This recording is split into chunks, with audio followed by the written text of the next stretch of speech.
Ah.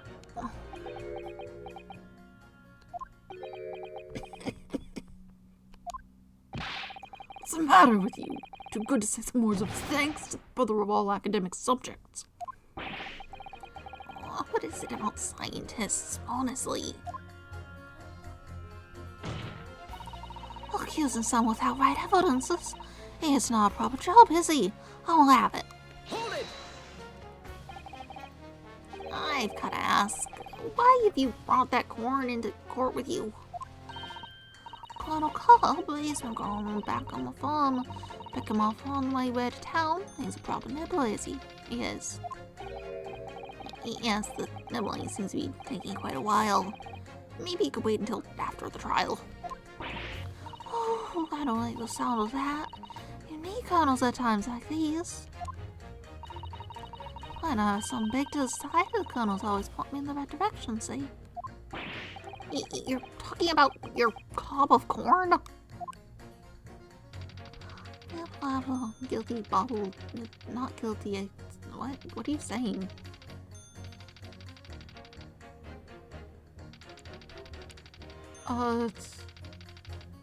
Is this like the pick the flowers thing? I'm not saying all that. Perhaps it's akin to fortune telling with flower petals like people do back home. So Professor Harebrain's fate is to be decided by a cob of corn. You not at least wait until we've had more time to find the truth before deciding on the defendant's guilt. Oh, I don't know about that. My tongue's awfully full already. Amazing. I know it seems a little far-fetched to think that the waxwork model of the professor was in that birdcage. But on the other hand, it explains a lot.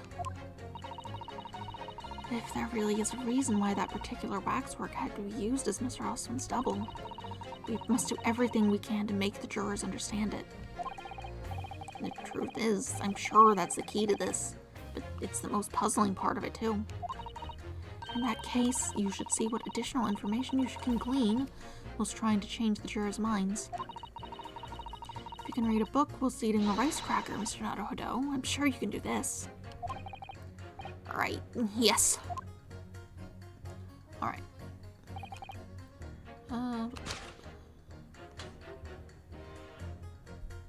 Objection! Those two statements clearly contradict each other. Good gracious. To whose statements do you refer, counsel? So, juror number 2. Oh gosh, me? What can I do for you? I presume that you heard what juror number 6 said in his statement. It's brought to light the maiden name of the coroner, Dr. Scythe, which in turn has revealed a connection that wasn't apparent before. Well, naturally, as a woman of society, I find connections and relationships irresistible. Oh, golly, I'm afraid I fail to see what you mean. Dr. Scythe's maiden name is Stevens, and through that name, the coroner is very definitely linked to the waxwork of the killer. The defense has evidence to prove it. My goodness, evidence, you say? How utterly enthralling. Counsel, the court cannot overlook that last remark. I very much hope there is substance to your claim. Of course, my lord. I would ask the court to look at this. The evidence that clearly links Dr. Scythe to the mass murderer known as the Professor. Check it out. Take that! I have here a certain autopsy report from 10 years ago. A 10-year-old autopsy report? What relevance does that have? It is, of course, from the autopsy of the person portrayed in the waxwork, the killer, known as the Professor. The Professor's... But that man was a capital offender, so... That's right. This is the certification of death that was drawn up after the convict's execution. The identity of the killer was never made public, so the report gives very few details. But what's important is the name of the coroner who wrote it. Courtney Stevens. Oh my! Courtney Stevens. Strike a light! It appears that the professor's autopsy was conducted by Dr. Scythe 10 years ago. A few days ago, Mr. Drebber very deliberately stole the waxwork of the professor from Madame Tussville's. Waxwork that doesn't, in fact, resemble the victim, Mr. Osmond, at all. And you suppose there's some unsavory relationship between those events? Absolutely, I'm sure of it. There's no doubt in my mind the professor case is at the heart of a link we have yet to uncover. Between Dr. Courtney Scythe and Mr. Enoch Drebber. Hidden links, mysterious connections, secret relationships. This is almost extraordinary. We're surely obliged now to explore this further.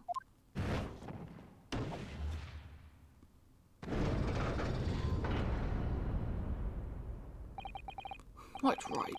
Can't let this trial come to an end now. Not whether this cloud of suspicion hanging over the yard's best coroner. It wasn't like this in my day. We're still here to uphold justice in the end.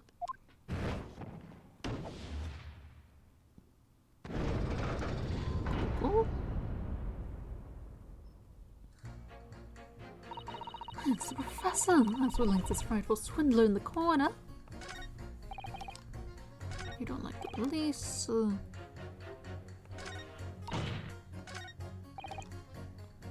Got evidence. Check out this evidence, kid. Objection! I don't know if that's actually a kid. She's very small, though. Those two statements clearly contradict each other. Good gracious! To whose statements do you refer, counsel? If you could put down your corn for a moment, juror number 5. Oh, you mean me? You've pointed out that it's wrong to make an accusation without evidence. But the accusation that the waxwork model was inside the second birdcage on the day in question is not without supporting evidence, as the defense demonstrated to the juror sitting beside you. Oh, is that right? Would it be fair to say you didn't follow the argument? I don't understand much beside Colonel Cole, to be honest. Of course you don't. I could interject here. Please do, sir. Now that this assertion of yours about the waxwork has been backed up by some solid evidence, it would be wrong of me, as a man of science, not to pursue the matter further.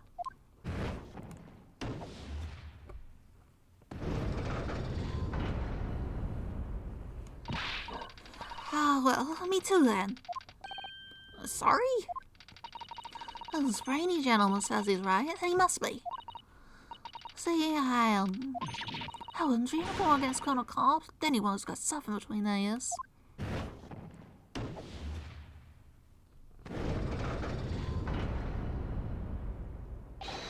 Success, if you can call it that. Thank you, counsel. That will do. As a result of the summation examination, the jury's overall leaning has changed. 2 jurors now call guilty, against 4 who call not guilty. Accordingly, the court has failed to reach a consensus at this time. The trial must continue. We did it. Oh, well done, Mr. Naruhodo. Another wonderful victory.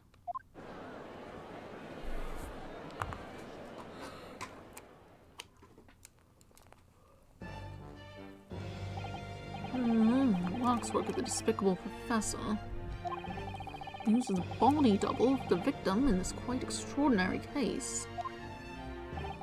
I must say, it's extremely hard to believe the assertion couldn't possibly be true. However, it would appear that it does at least warrant further investigation. I must say, it's extremely hard to believe the assertion could possibly be true. Yeah, that makes more sense. It's the waxwork of the professor that links Mr. Drebber and Dr. Scythe. And I'm convinced that there's a special significance to that link. I don't know what you're hoping to prove, lad. I really don't.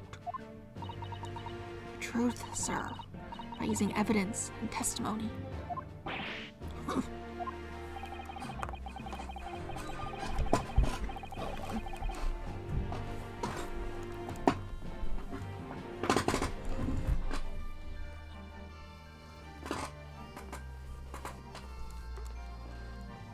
If the court is to delve deeper into the alleged involvement of the waxwork in this case, and the prosecution calls for the owner of the model to be summoned as a witness.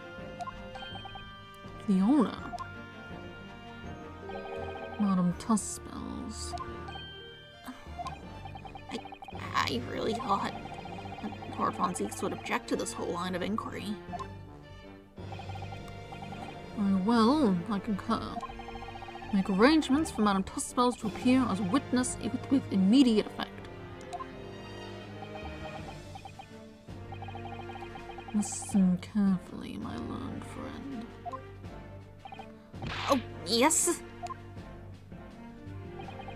You should know you're on the brink of opening Pandora's box.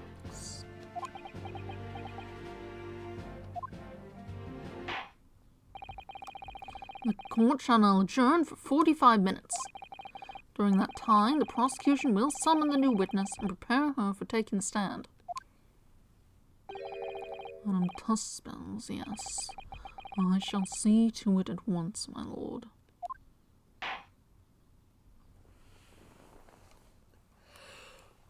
To be continued.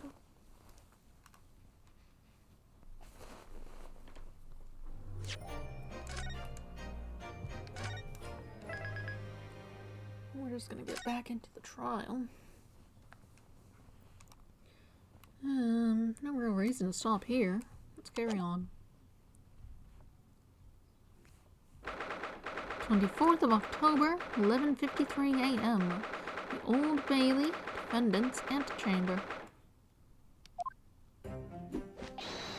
Oh, the Knight Errant himself. Oh, have you been watching from the gallery, Mr. Jones? I've been on the edge of my seat the entire time. Courtroom trials are fascinating affairs, as a spectator at least. I'm glad you've been enjoying yourself.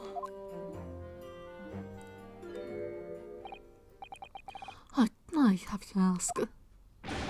What on earth is going on? It makes no sense. What's this professor business all about? He doesn't look like any professor I've ever met before. Who even is he? Of course. You were in Germany already 10 years ago. Yes, the professor. When I discovered he was the one who had been abducted, a sense of foreboding stirred within me. But who knew the monster would come knocking at your door? My heartfelt sympathies!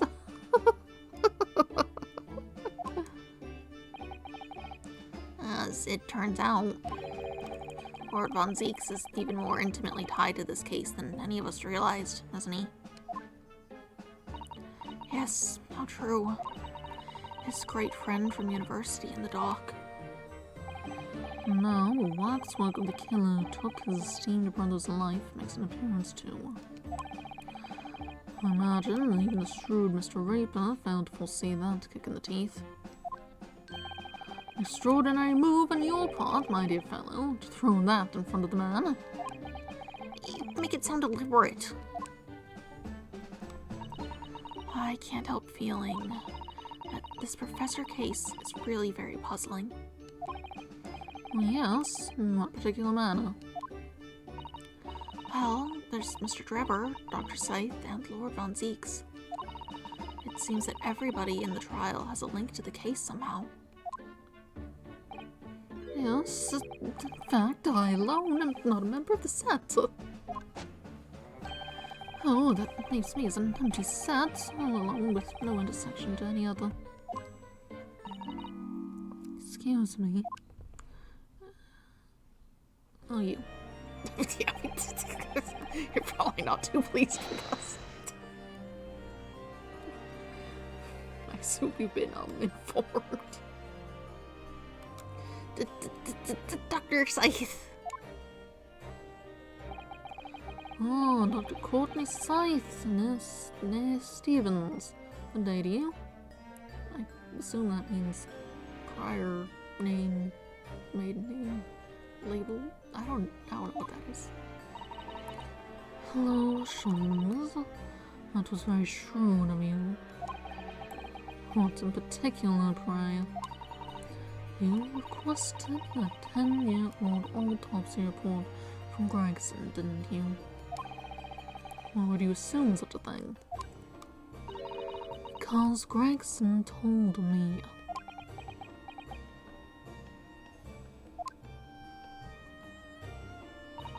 Think it's been 10 years. 10 years in that laboratory wielding my scalpel. I smell of nothing but corpses and disinfectant. A policeman on the jury had a lot to say to you, as it happens. A lot to say about you, as it happens, Dr. Scythe. And I've accused you of being complicit in what happened.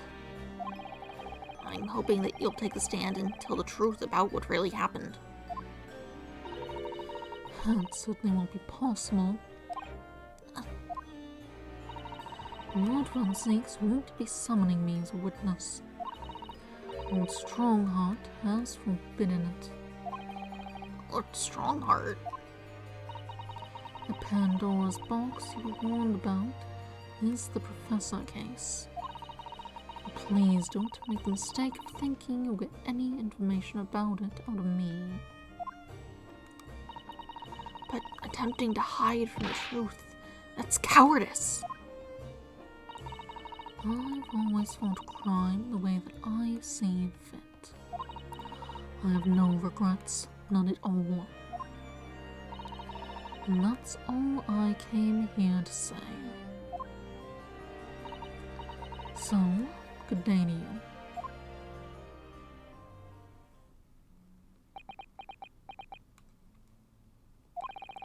She mentioned it too. This Pandora's box. Whatever does it all mean? There's really no cause for concern, I assure you. There's really no cause for concern, I assure you. When trial resumes, the meaning will become all too apparent, whether you'd like it or not. Uh-huh. Now then, I believe it's almost time. I must make my way back to the public gallery. The edge of my seat awaits. I think maybe you're enjoying yourself a little too much. Oh, yes, one word of warning before I go. If, in the course of this trial this afternoon, you perceive even a shadow of doubt about the truth, don't let it out of your sight. Pursue it like a dog with a bone. To the bitter end, you understand. Do not falter, whatever may come to pass. Alright, I understand. Thank you. Good, I shall make myself scarce then. I purchased a bar of caramel earlier, so I shall be gnawing on that as you gnaw away at the truth. Why does it have your face on it?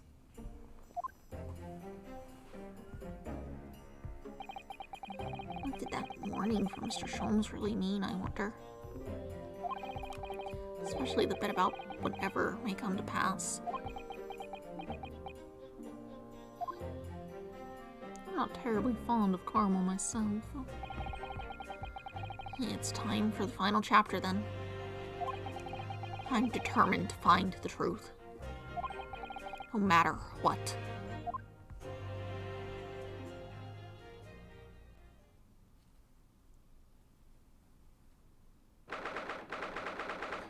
'24th of October, 12:40 p.m. The Old Bailey courtroom.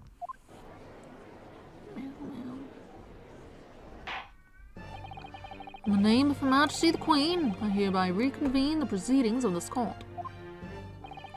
Counsels for the defense and prosecution, are you ready and able to continue?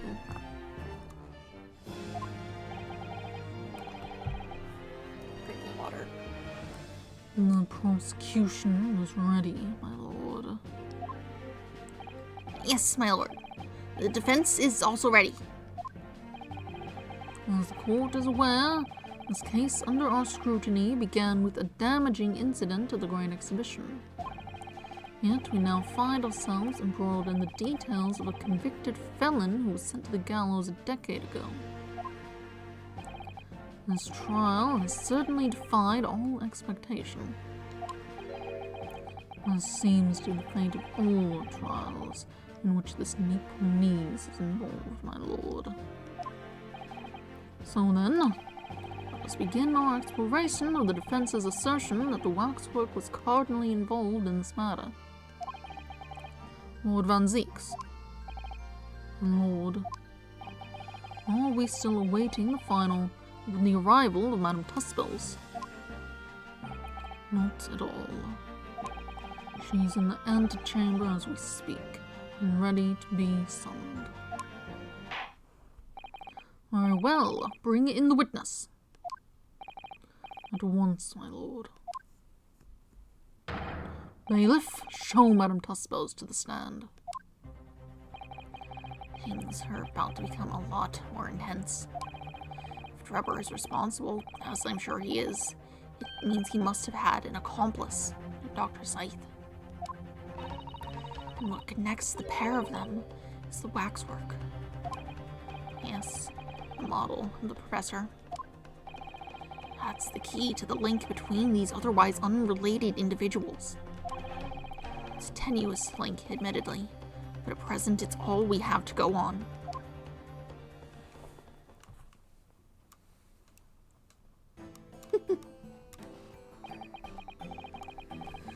State your name and occupation for the court, please. My name is Madame Esmeralda Tuspels. I'm a waxwork artisan, and the proprietress of Madame Tuspels' Museum of Waxwork. You will have to pardon me for working as I testify. My new exhibit must open very soon. Bit big. Oh, so he finally gets a statue, does he? Now, there are two of them in the world. Oh my, what expression is she carving onto that face? A number of days ago, a particular waxwork model was stolen from your museum.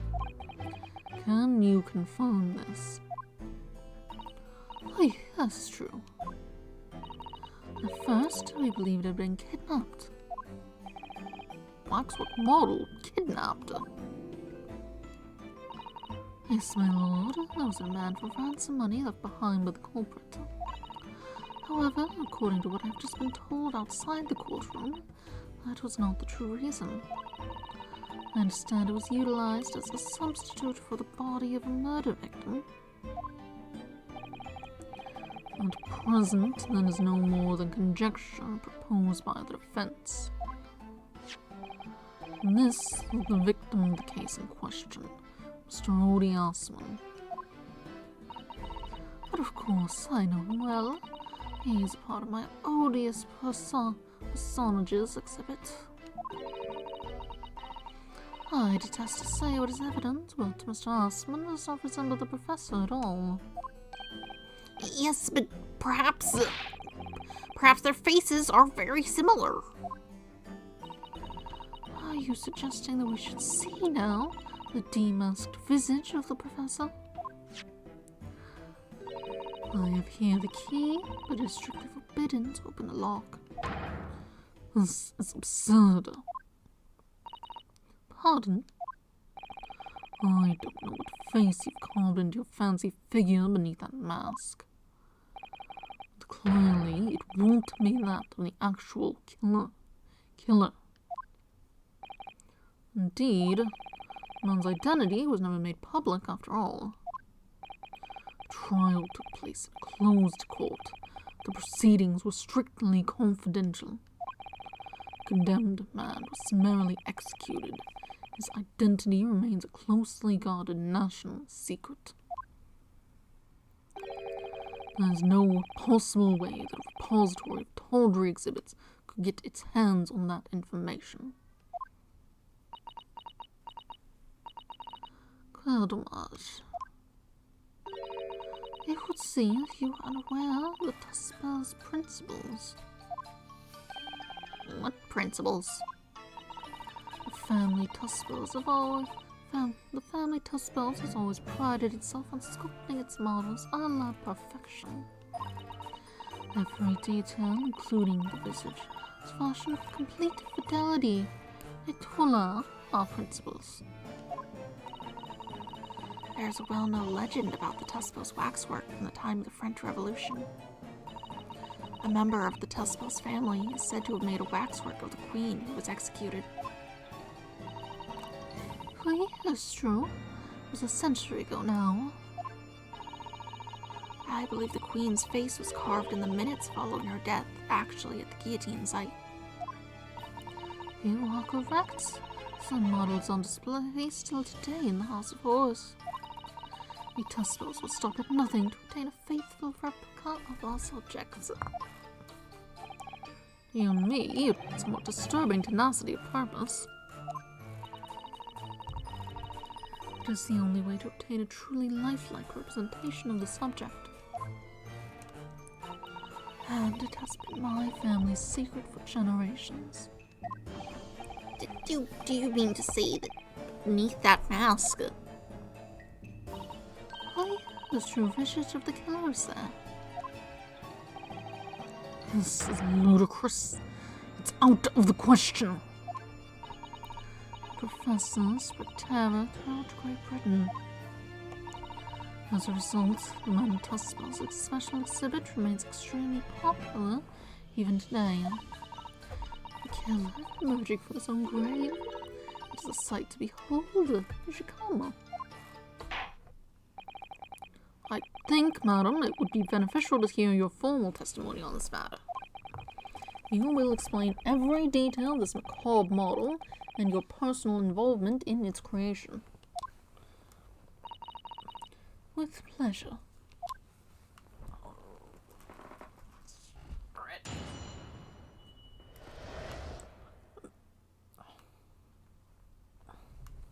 The Professor Waxwork.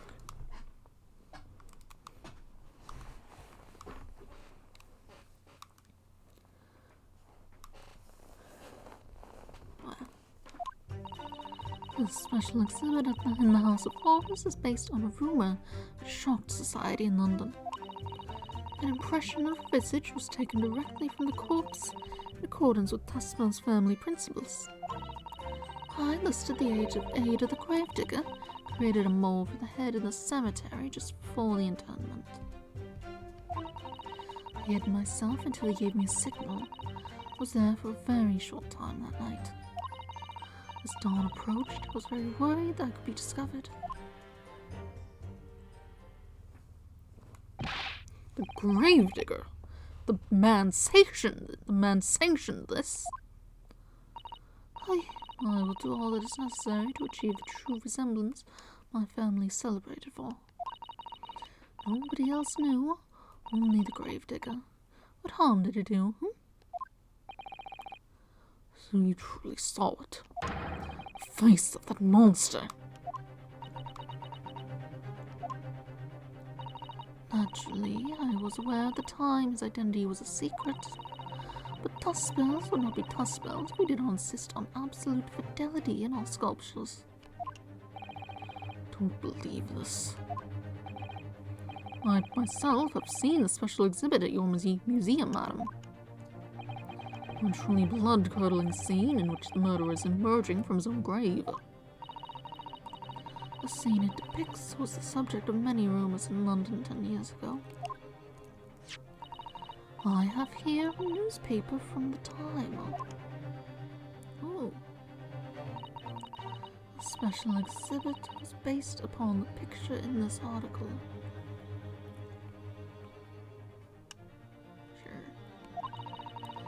It was the most detailed account of what happened, as reported by the eyewitness who saw it. 10-year-old article has been entered into the court record.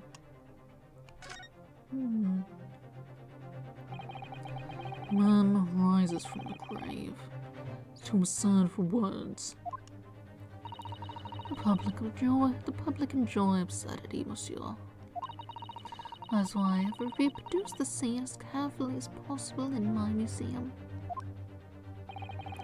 And it's a waxwork from that exhibit that was stolen some days before the incident at the Great Exhibition, wasn't it? That is correct. The professor you see before you here. Most puzzling. Counsel for the defense, proceed with the cross-examination. His waxwork links Drebber to Dr. Scythe. There has to be some reason for that, which hasn't yet come to light. But I'll find it. I'll get to the bottom of what really happened.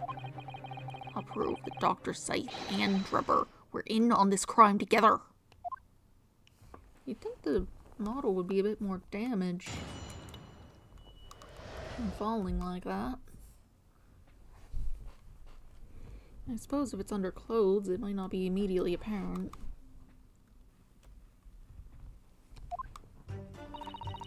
Special exhibit in the House of Horrors is based on a rumor that shocked society in London. Hold it! And that rumor would be... A 10-year-old tale now, one that no Londoner would ever forget. Oh, speaking of which, I should look at this a little closer.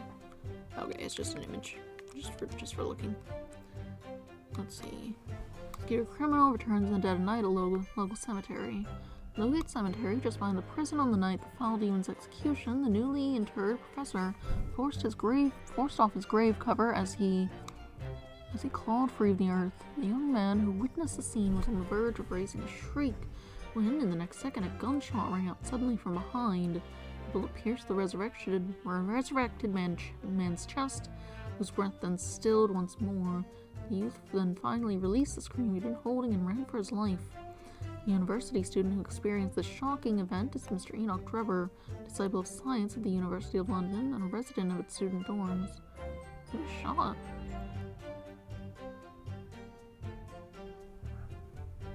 Gunshots, new information.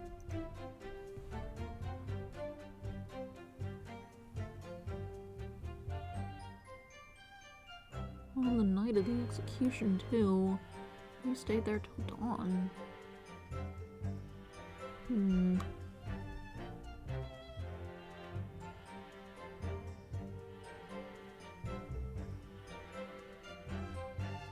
He opened the grave to also.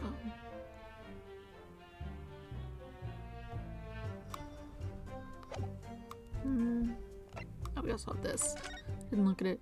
The investor, Mr. Rody Osman, hereby enters into contract with the provider, Mr. Enoch Drebber, to fund labor and materials for the construction of a super high voltage instantaneous kinesis machine.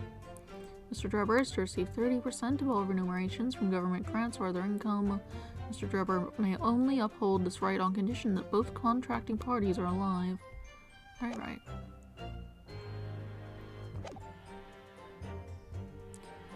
10-year-old tale now, but one no Londoner would ever forget. Oh, right, I know just what you're talking about, I think. Of course, couldn't be anything else. Yes, that story will never disappear. A tale of the condemned killer rising from the dead. That is the central attraction of my House of Horrors. Rumor was whispered all over the city, and it was like this. It was in Lowgate Cemetery behind the prison in the dead of night after the execution of the killer. The interred professor slid back the stone slab covering his tomb and emerged from his grave. The young man who witnessed this felt a scream welling up inside him. But an instant later, he heard an ear-splitting gunshot from over his shoulder. The bullet struck the emerging corpse. He fell motionless once more. The scream finally found its way from the mouth of the young witness, who turned and ran for his life.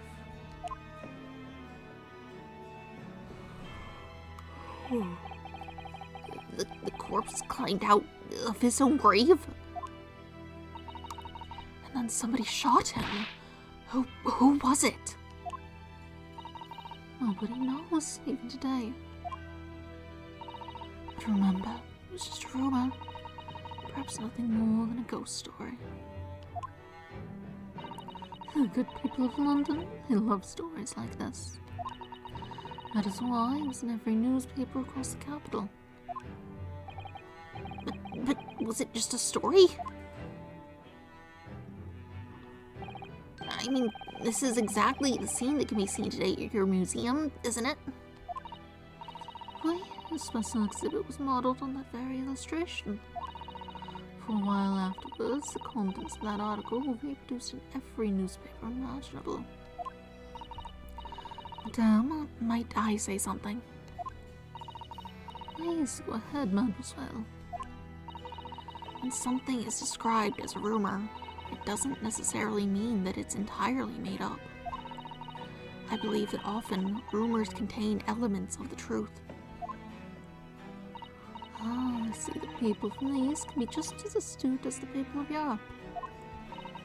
Can we be sure, for instance, that the professor's execution was successful? It is not possible for the dead to come back to life. Sorry?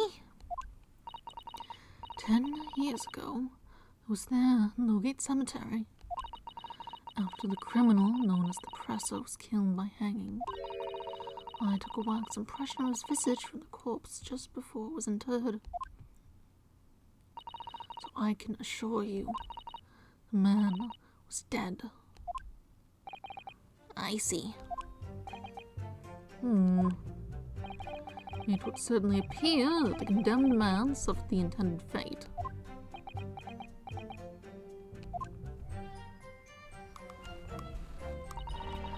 An impression of the visage was taken directly from the corpse, in accordance with Tuspel's family principles. Hold it! Is that true of every waxwork in your museum, then? It is, assuming the subject is dead, of course. Live subjects have to cooperate in a similar way. I have letters from prison criminals all the time, you know. What sort of letters? When my time comes, please make a waxwork of me. Komeka. No. My museum is famous, monsieur. To be made into a waxwork is an honor. For some criminals, a symbol of status, even. Because nothing says hardened criminal better than wax. And it is thanks to one killer in particular that my museum has gained such popularity in London. I refer to the star of the special exhibit, of course, the Professor, whose form you claim to have captured by taking an impression from the actual corpse. There are no exceptions to the principles of Tuspel's.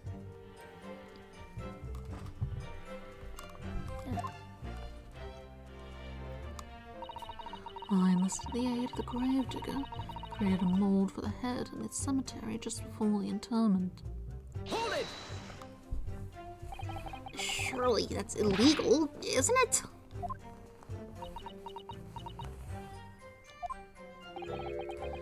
It would seem the proprietor of this repository of novelties was blinded by monetary greed.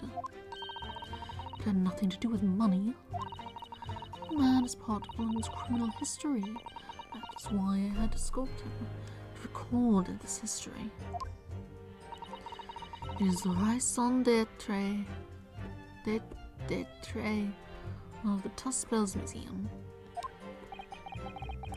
But if the man was convicted in a closed court and sent for immediate execution, then surely nobody but the members of the judiciary present know the killer's true identity. I assure you, behind that mask is hidden the true face of the professor. You realize what you're saying? The professor's identity is a national secret. I understand.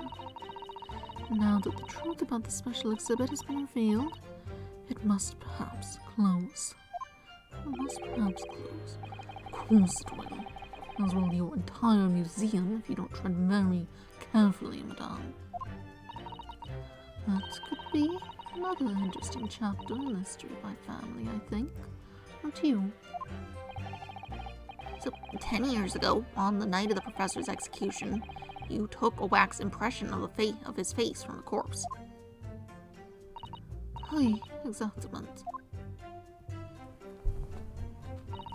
I hid myself until he gave me a signal. I was there for a very long time that night. Hold it! You were there longer than you expected to be. I had some difficulties in capturing the subject's form correctly. So I removed the mask, the mouth of the cadaver fell open, and had some problems with the chin. Dare I ask? The man had been dead for a short while already, you see. His muscles were relaxing, and consequently his chin would not align itself correctly. Oh dear, what a horrible thought. Under normal circumstances, I would have an assistant with me. However, that night I was alone. As a consequence, I missed my preferred window of time. What do you mean? When I take the impression of the visage of the cadaver, I always wait until 3 hours after death. Why 3 hours? Is that amount of time significant? It's because of rigor mortis. Rigor mortis? It's the name given to a phenomenon that occurs in recently deceased bodies. As a rule, 3 hours post-death, the muscles in the body begin to stiffen. By approximately 10 hours post-death, the entire body is completely rigid and inflexible. And then from that point on, the muscles slowly start to revert to their relaxed state. The effect is often used to estimate the time of death when a body is discovered. Well, that was an extrication, if a slightly scary one. As Mademoiselle says, rigor mortis commences 3 hours after death, and it starts in the jaw. See, so that's why you wait. For that time, the mouth falls open, and it is very difficult to do my work. It's getting hard for me to do my work with all this talk of corpses. I wonder about that information in the court. I wonder about that information the court's just heard from Madame Tussmels. It's definitely important. The information about rigor mortis that you just shared with us. Would you mind including it in your formal testimony? I believe it could be significant, you see. Of course, I do mind it all. I can't help feeling that after this latest topic, the atmosphere in the courtroom has become extremely grave. This is no time for jokes, Mrs. Sato. Madame, kindly amend your testimony as discussed. And sure.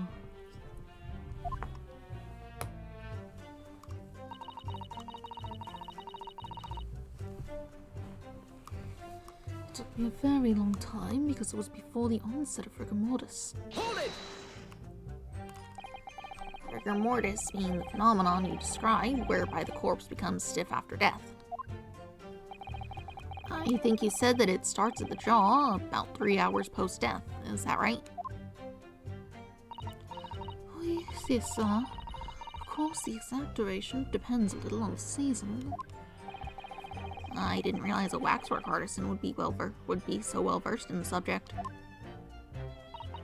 Oh no, I has only elementary knowledge in the field of legal medicine. Well, I had no idea about it, but maybe I won't admit to my ignorance about forensic science. I could ask my father to give you a very simple primer if you like. I think corpses should be your domain. I'm not good with them. Oh dear, I'll do my very best. As dawn approached, I was very worried that I could be discovered. Hold it! You say that dawn was approaching. What was the time of day then, approximately? Well, I could not say. When I left the cemetery with my utensils and wax, the morning light was becoming visible. The execution took place on the 17th of June, which had the earliest sunrise of that year. Indeed it did. The first light would have been at around 4:40 in the morning. That really is early.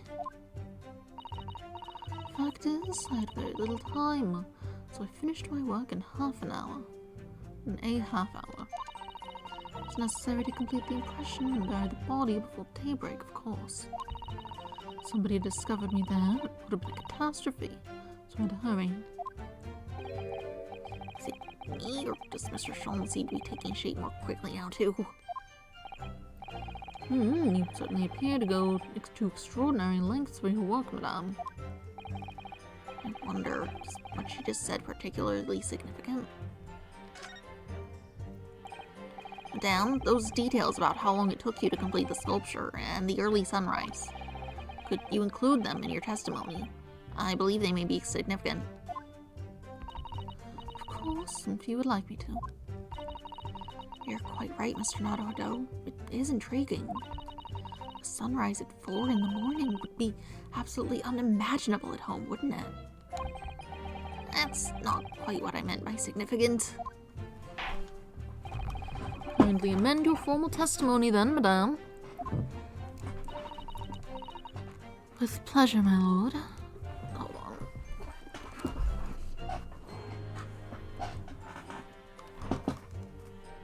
Okay. Ow. Ow. Okay, I've tried to shift my seating and... Ow. Why?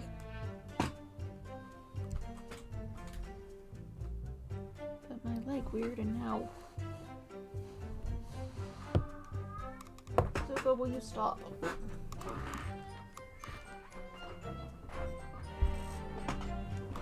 I need to stretch more.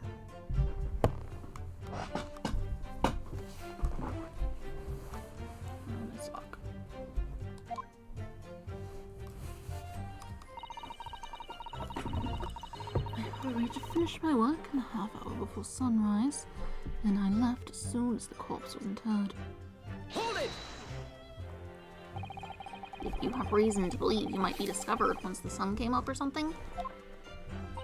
I had paid the gravedigger money to keep my little secret, of course. But with the morning light, it was the warden of the prison who commenced his patrol of the area. And couldn't you just have paid off the warden too, then? I had already paid the gravedigger, as I said. You cannot buy the silence of everyone, or a secret is no longer a secret, Sunrise was at 4:40 a.m. that day, which means it would have been around 4 when you began your sculpting work. Why, I must be correct. That would be when the gravedigger gave me the signal to come out of hiding. When was the death? It should say in the autopsy report. Midnight. Yeah, so the time's a little off here.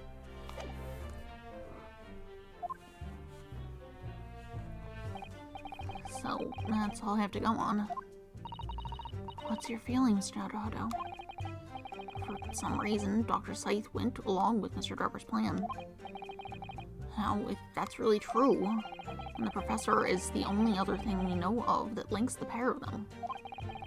So I feel sure that waxwork must be a clue to this mystery somehow. In that case, we must use this cross-examination to uncover exactly what it means. Otherwise, the jurors are sure to revert their leanings and the trial will be over. I agree, but interestingly, uncovering what the professor has to do with all this means more to Lord Von Zieks than anyone. That's the impression I'm getting anyway. Yes, as do I. After all, he has a profound connection to the professor as well.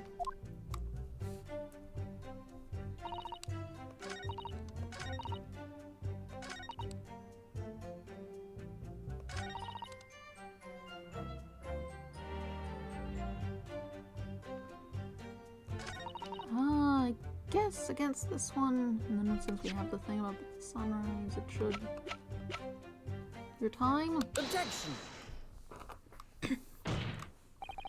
Madame Tussmels, I have here an autopsy report that was filed 10 years ago now.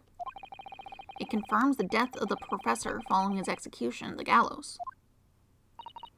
And was that a problem? I believe it is, because your testimony and a particular detail in the report completely contradict one another. What? Are you going to explain yourself, my Nepalese friend? According to her testimony, Madame Tussmels was creating her wax impression just before dawn. At that time, rigor mortis had not yet set in. Am I correct so far, Madame? You are, yes. As I said, the stiffening of the jaw is the first sign of rigor mortis 2 to 3 hours after death. But the man's chin was limp, so he could not have been dead for a long time. But on the other hand, if you look at Dr. Scythe's report, it quite clearly states the following. Death by hanging confirmed at midnight, 17th of June.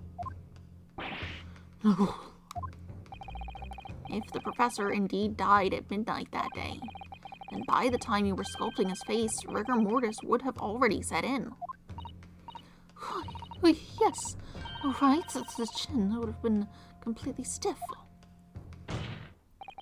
In other words, this report is wrong. Objection! No coroner makes mistakes when recording the time of death. The very idea is absurd.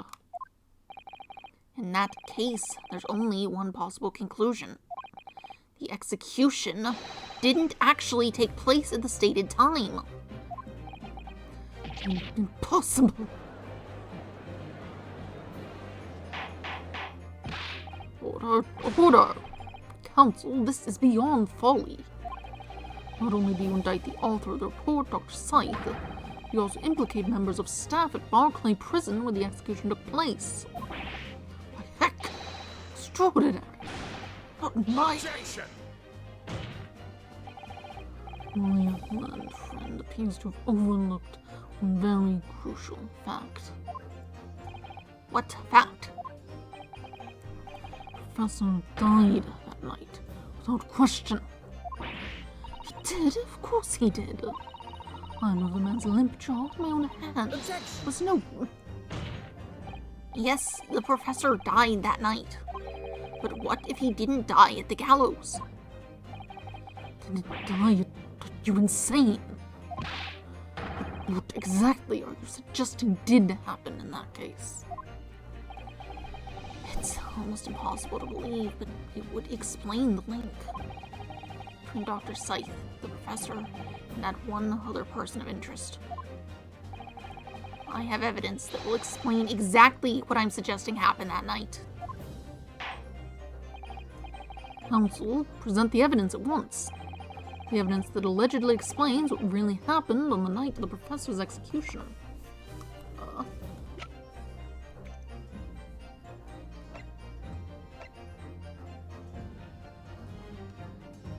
Take that!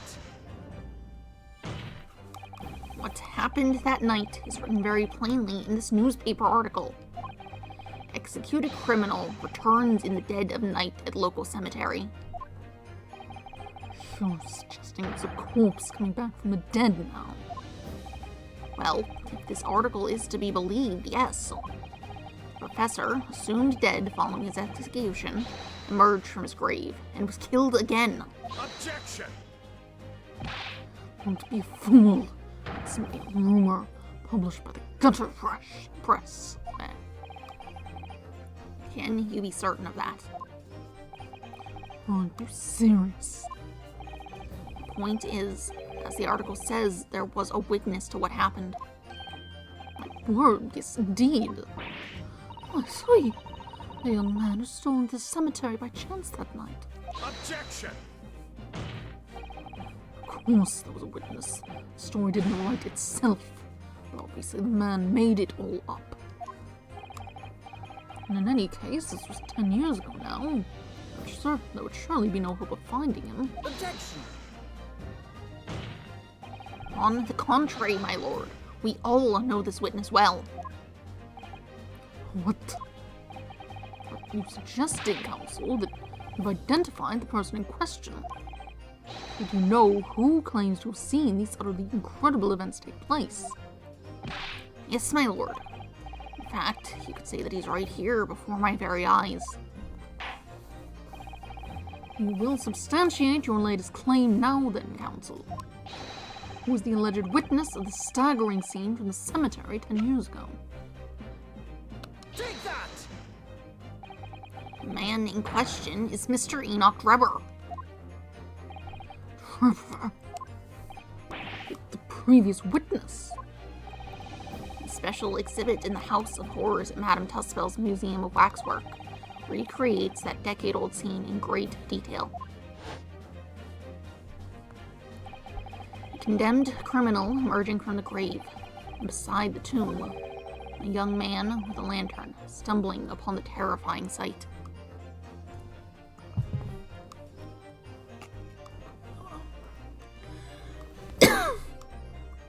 Eh.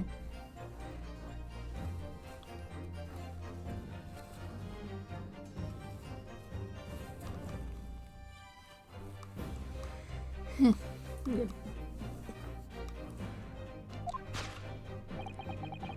And that young man is a 10-year younger Mr. Enoch Drebber.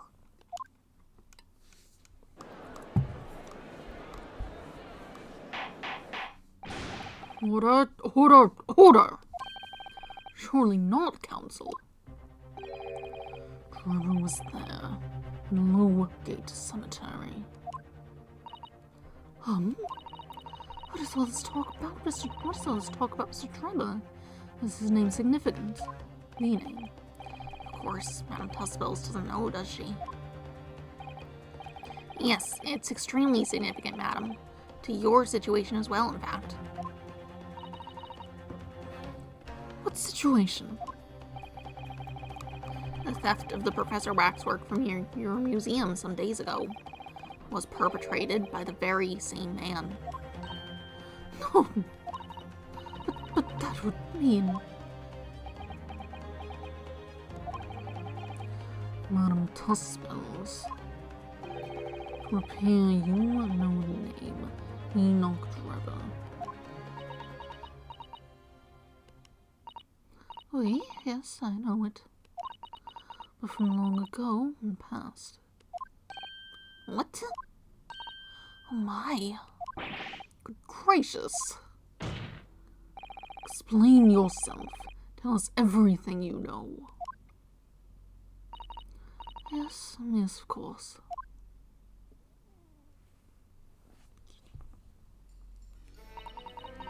Story of the young man and terrible sight he witnessed in the cemetery 10 years ago was published in every single newspaper in London and throughout Great Britain.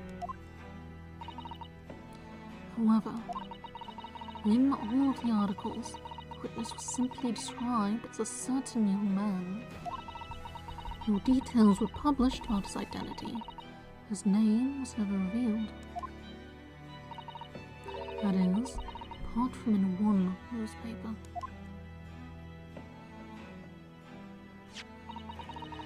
Daily Circus. It is the paper from which comes the article I have already shown the court. You're saying that his full name was only publicized in that article? Goodness me, yes, here it is. The university student who experienced this shocking event is Mr. Enoch Drebber.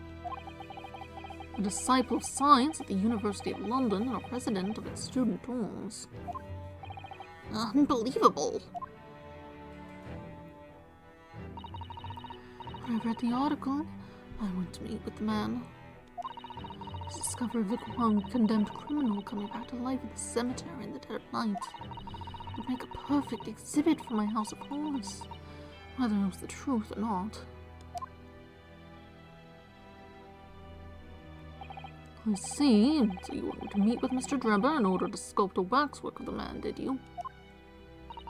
Exactament. He was studying science at the University of London in those days. He was just a poor student.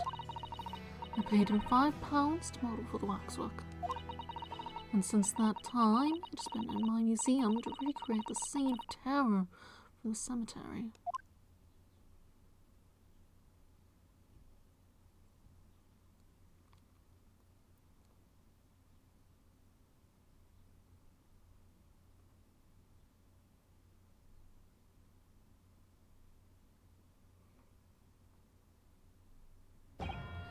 So, 10 years ago, a young man appealed to the public about an extraordinary event he'd witnessed. A criminal who had been put to death re-emerging from his grave in the middle of the night. But the public treated his claim as nothing more than an amusing anecdote that was soon forgotten. 10 years later, the same man steals a waxwork model of the executed criminal, ostensibly to use as a body double for the victim in the case we're discussing here today. Even though the waxwork's build is a poor match for the victim, and its face is obscured by a mask. So the question is, why would the man do such a thing?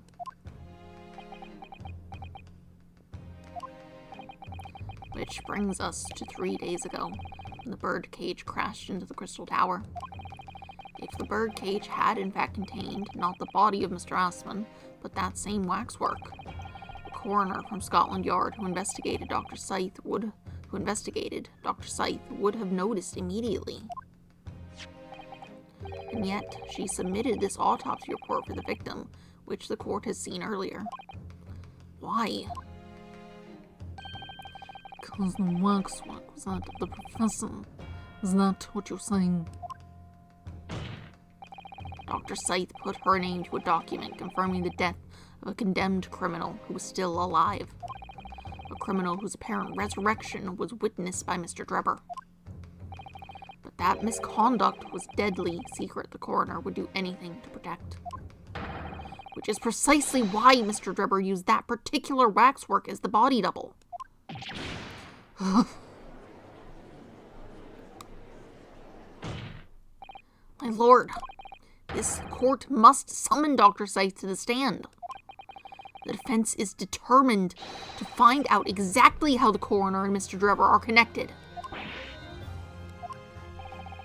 According to the missive I received this morning through the prosecutor's office, Dr. Scythe is unable to participate in these proceedings. Is that not the case? She told us so herself, didn't she? Lord Van Zix won't be summoning me as a witness. Lord Strongheart has forbidden it. Lord Strongheart? Pandora's box you were warned about is the Professor case. Please don't make the mistake of thinking you'll get any information about it out of me.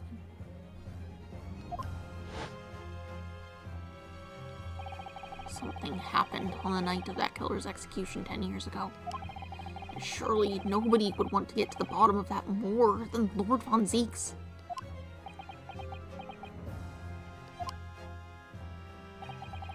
The prosecution calls for the instructions in that missive to be scrapped. But Lord Von Zieks, that missive was issued from the Lord Chief Justice's office. Objection! The assigned prosecutor has the final say in policy in any particular trial. In other words, me. Yes, sir. Let Enoch Drebber and Dr. Scythe both take the stand together.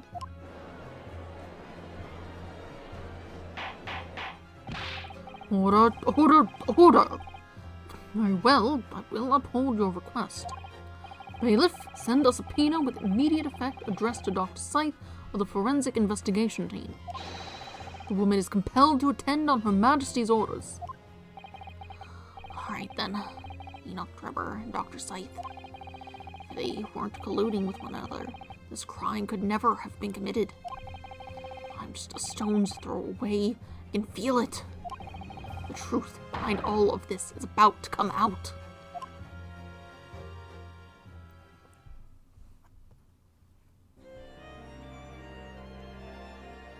She's still here also. Thank you for your attendance at such short notice, Dr. Scythe. I'm disappointed in you, Lord Van Zinks. You've completely betrayed the agreed policy of both Scotland Yard and the prosecution and the prosecutor's office. Betrayal is not in my nature, so long as the truth isn't compromised. If it is, if there's even a hint of wrongdoing, no matter whom it concerns or disgruntles, I will pursue the matter to the bitter end, as would any prosecutor with his salt.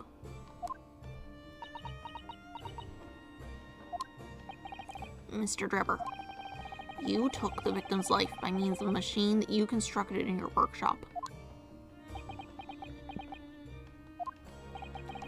And Dr. Scythe, as the investigating coroner, you were the first on the scene to examine the victim's body. It is the belief of the defense that you collaborated with each other and were both complicit in this crime. And where's your evidence? At present, we have no definitive evidence, but we do have a very significant clue. What are you talking about? I'm talking, of course, about the waxwork. This model of the killer, known as the Professor, was sentenced to death 10 years ago. You don't need to tell me. I witnessed the man's execution with my own eyes, and officially pronounced him dead. That remains to be seen. Since so, According to newspaper reports from the time, on the night following his execution, killer came back to life. don't waste my time. And the sole witness to that mysterious event was you, Mr. Drebber, wasn't it?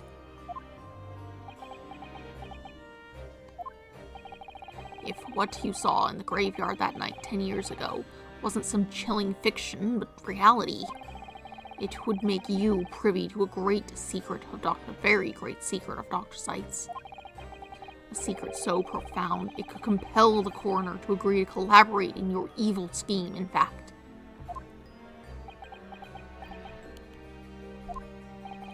Mr. Drebber, tell the court. Tell everyone the truth of what you saw that night in Lowgate Cemetery.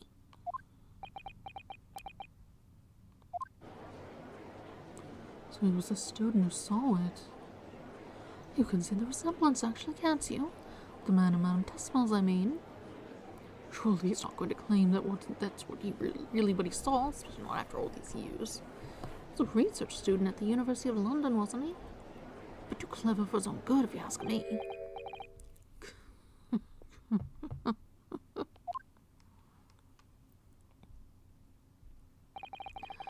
What an interesting twist. When at the time, not one person would take me seriously. Yet now here we are, 10 years later. Suddenly my story matters. In a court of law, too.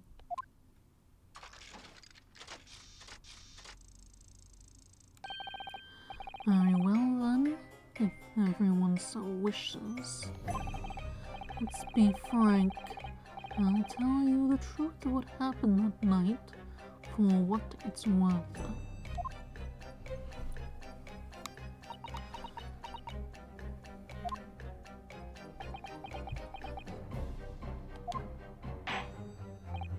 So, Mr. Drebber, your testimony, please, about the events of that night 10 years ago. You will tell the court exactly what you stumbled across in Lowgate Cemetery. Yes, of course. As you wish.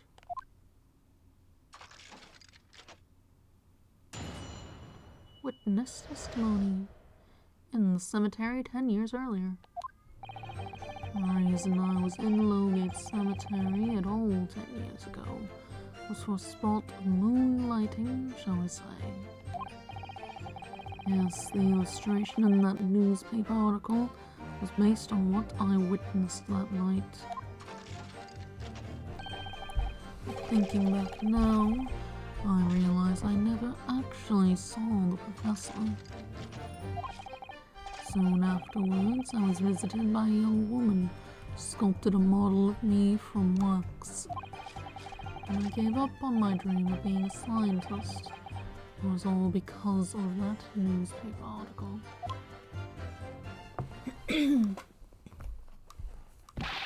Wait a minute. You're claiming you didn't actually see the professor now? Of course, you would have to have a screw loose if you believed a corpse could come back from the dead. But, so you're saying this article is...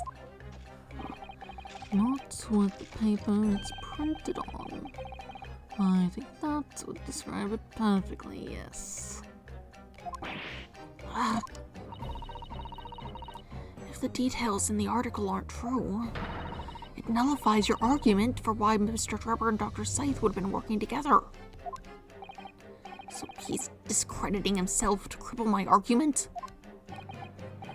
Tell me, witness. You claim to have been in the cemetery on some auxiliary business. Can you elaborate?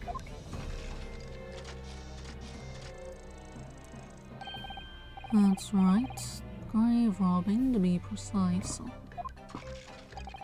As you know, Lowgate Cemetery is at the rear of Barclay Prison. So among students at the university, it had a reputation for being haunted by the ghosts of condemned convicts. Grave robbing, you say? For science. Yes, exhuming fresh corpses to sell is reasonably lucrative. Of course, I never laid a finger on any valuables buried with the dead. So you were one of the so-called resurrectionists, particularly unpleasant scourge on society. To be entirely fair, given the outlawing of actual autopsy on most people, you kinda had to do something to further medical science, which is important for people not being dead generally.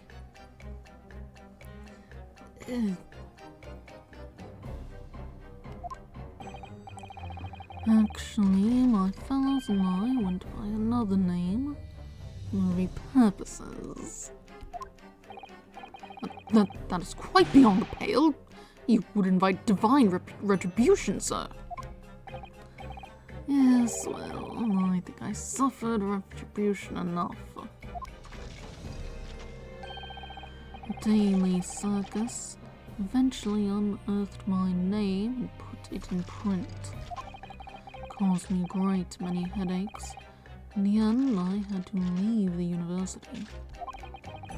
That was the only paper with a bad grace to identify me unambiguously, I might add.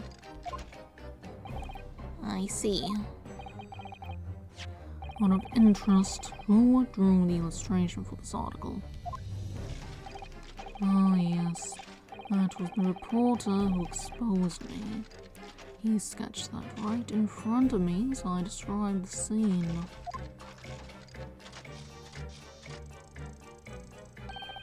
Obviously, as time ticked on, I bitterly regretted what I'd done. claiming to have seen something I never truly saw. Foolish, very foolish. Well, counsel for the defense, you may proceed to the cross-examination now. At once, my lord.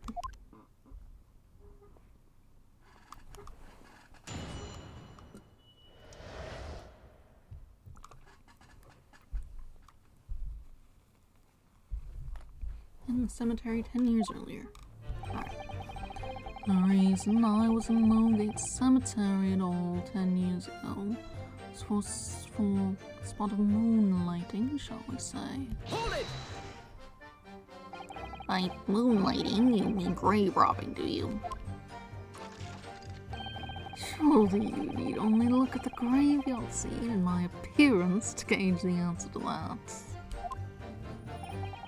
Lantern and spade. Who on earth would want to buy a dead body? Any major hospital. A hospital? In order to better understand the human body, study of anatomy is crucial to medical science. There isn't a hospital in the world that has enough specimens to work with. Well, obviously, they can't openly express an interest in obtaining more by dubious means. As aspiring scientists, we young research students had no money to work with, as I'm sure you can imagine. So we made surreptitious arrangements with a hospital via some of our medical student acquaintances. We would never take anything of value from the graves. This was all for the furtherance of science, you see. That's what we all told ourselves every time we stole into the graveyard at night, spade in hand. We realized body snatching is a serious crime. If you were caught, you could expect the gravest of consequences. We students were caught between the hammer and the anvil. We needed funds for research. Professor Hairbrain said exactly the same. I'm quite speechless at the apparent levity with which you revealed this abhorrent behavior. Well, if you wanted to know why I was there at Lowgate Cemetery, that's the reason. I never expected it to end the way it did. That I regret to this day.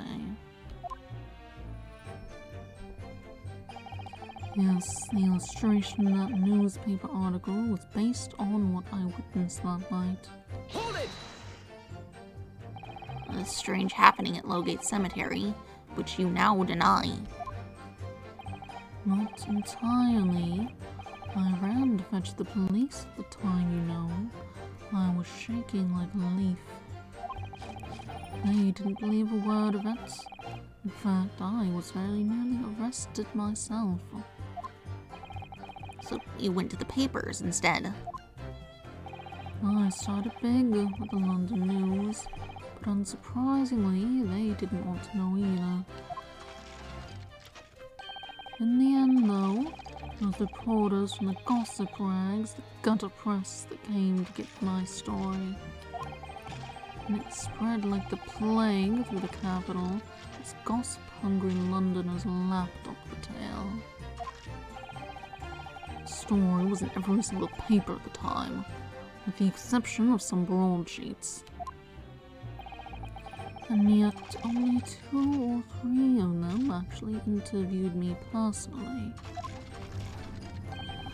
Most of the accounts turned out to be very interpretive ghost stories. What about the article in the Daily Circus? That particular journalist found me at my dormitory. I don't know how, but he discovered my name. So I recounted to him exactly what had happened that night. And from your description, he drew this illustration. Precisely. That's how I learned the condemned man was the infamous professor. Because the reporter told me so. I had no idea myself, you see. Newspaper reporters don't want to snoop around in matters that don't concern them. So the scene portrayed in the illustration is accurate then. Well, thinking back now, I realize that I never actually saw the professor at all, though. Hold it! What are you talking about? I think I explained already, didn't I? Lowgate Cemetery is at the rear of Barclay Prison, which was renowned among us students at the university for being haunted by the ghosts of condemned convicts. So you saw a ghost? Some absurd reason was scared of the graveyard at night, and as a result, only too willing to believe that nonsense about the dead coming back to life. But you said you actually saw it! I said what I'd seen in my mind's eye. After all, resurrection is impossible, isn't it? It would be unhinged to think otherwise. Thus, of course, you have some evidence that proves I encountered the professor that night. I don't know. Is there any material evidence that could show he really did see the professor? If we have anything at all, Mr. Naruto, I know I need to present it against that irritatingly backtracking statement of his. The point is that night was a pivotal moment in my life. Soon afterwards, I was visited by a young woman who sculpted a model of me from wax. Hold it! That young woman being Madame Tussbells, of course. Precisely. I must say I didn't expect to run into her again like this 10 years later. As I have explained, I went by the name published in the article, and Komeka, I found the man. Yes, the article in the Daily Circus, I think you said. I was a poor student with barely a penny to my name at the time. And the young lady put £5 in front of me. She readily consented to having a waxwork of yourself made and gave permission for it to be put on display. I did. I should sell what little I had to sell, I concluded. Ah, oui. I remember now. I purchased something else from you that day, yes, the path.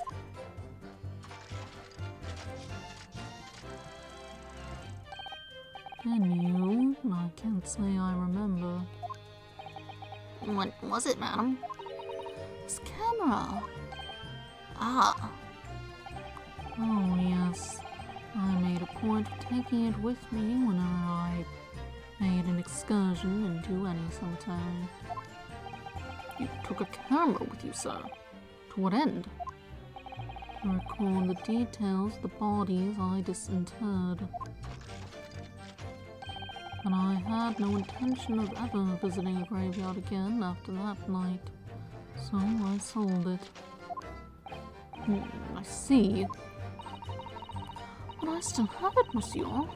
It is a part of the special exhibit in my House of Horrors. I'm very meticulous about such details. It is the Tussbells way. Alright, so I thought it might be the blood on that, but I was like, I don't think we have anything connecting that to any sort of time frame. So there we go. it would seem then that this is the very camera Mr. Drebber took with him to Lowgate Cemetery on the night in question. Yes, interesting. The details of the camera have been updated in the court record. Cool. Had with him in the cemetery 10 years ago. Also blood. And I gave up on my dream of becoming a scientist And it was all because of that newspaper article. Hold it! This article, you mean, published in the Daily Circus. Yes, somebody informed the dean that it was my name that appeared in the article. And carelessly let slip that night after night I was digging up graves. Hardly a model student, you might say. The university's reputation was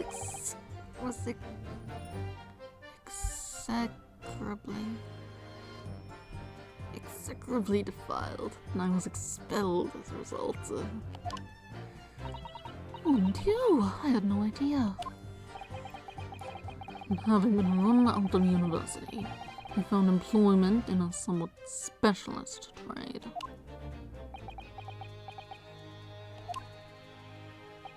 You combined your knowledge of science with knowledge of stage magic to create various experimental machines intended to demonstrate never-before-seen technology.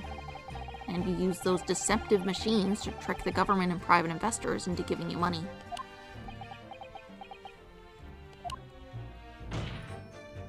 Professor Albert Harebrain was just your latest victim, wasn't he? Whatever are you talking about? I have no recollection of doing anything of the sort.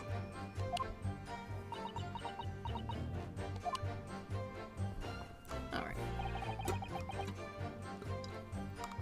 What's Trevor up to? Why would he suddenly change his tune and recant his claim? I wonder if perhaps it's because the circumstances have changed now. What circumstances? We're trying to accuse him of murder. Well, if he had missed having seen the professor emerging alive from his grave 10 years ago, it will expose a secret in Dr. Scythe's past that she would desperately want to hide. Yes, of course. If Trevor and Dr. Scythe are working together now, then if Trevor were to betray her, there would be no reason for her to continue to cooperate. In that case, there's only one way around it. I'll have to prove he really did see it. Move something.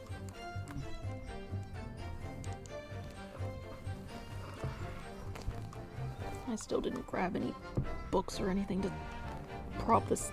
Oh no, that's falling out of its cover.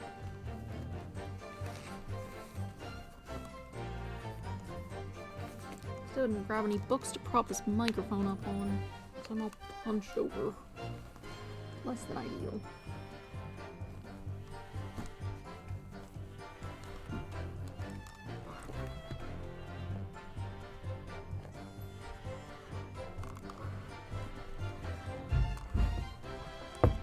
I think once I'm done here, I'm just gonna have to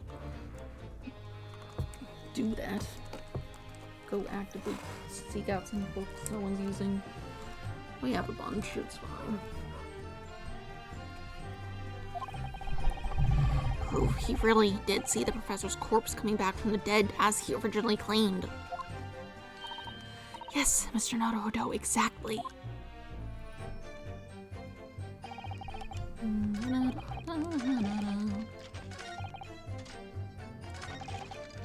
Okay, so we didn't prompt for an evidence thing in that, so I assume I need to show it just on the statement. Check out this blood. Objection! No? Defense would like to object to that last statement, my lord. I will have to overrule your objection, counsel. I have things to say. Offense, okay.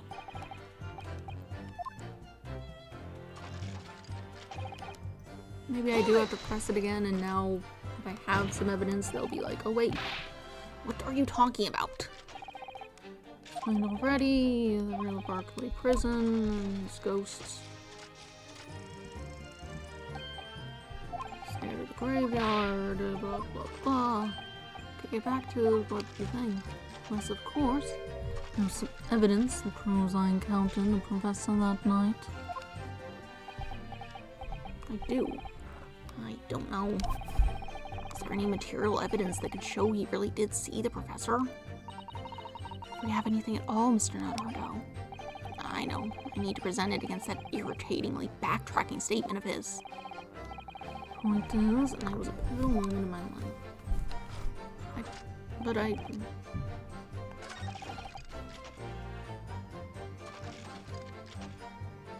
Is there something wrong with it?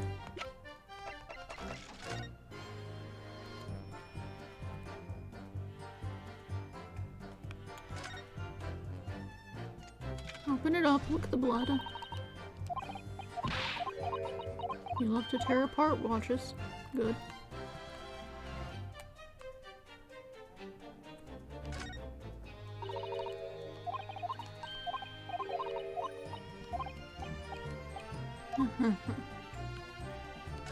And there's nothing in the back. Photographic plate goes, I think, isn't it? So that's right. Isn't it incredible to think that this is the actual camera Mr. Drebber used that night? Okay, they got new dialogue. I certainly never imagined a piece of evidence would be on display in Madame Tussbell's. She's very keen on everything being as true to life as possible, though, isn't she?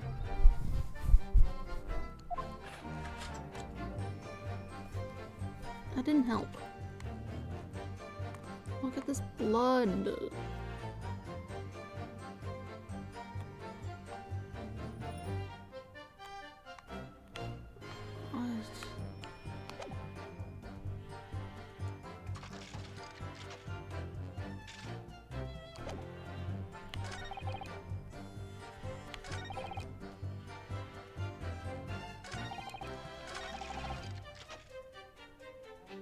Not blood.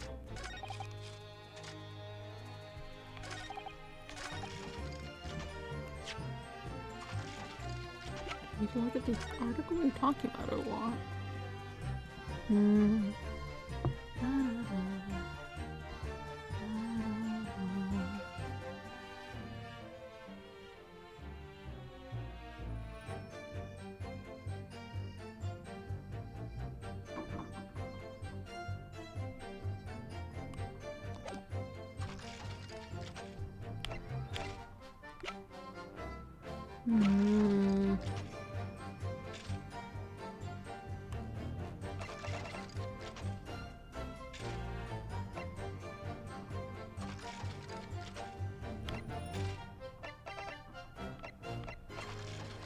What am I missing here?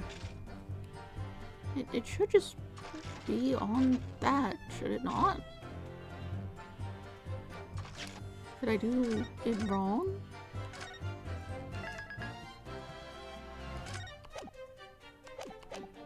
Did I space out and present it wrong somehow? I never saw the professor look at this camera. What? It's clearly about the camera. Unless there's something else?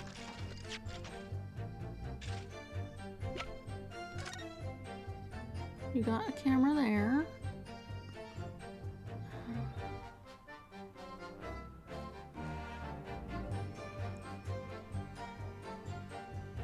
Oh. Okay, so there is something here. We have a motive. That's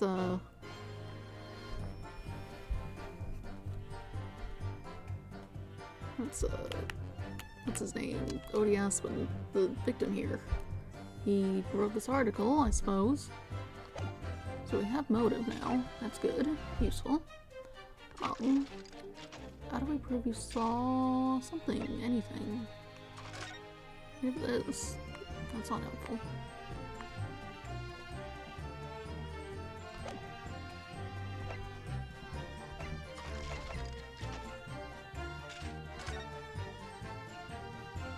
We have an old picture of you.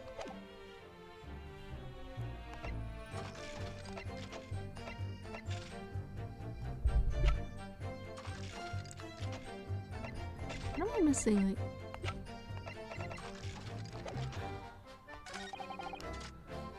You sculpted a model. Because the article.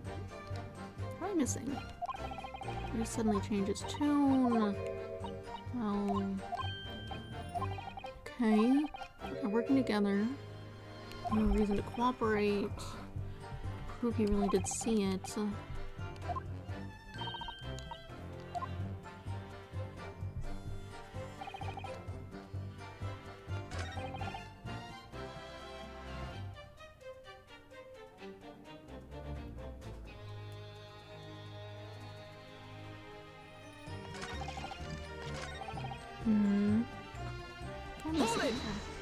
Illustration based on what you saw, which you now deny entirely.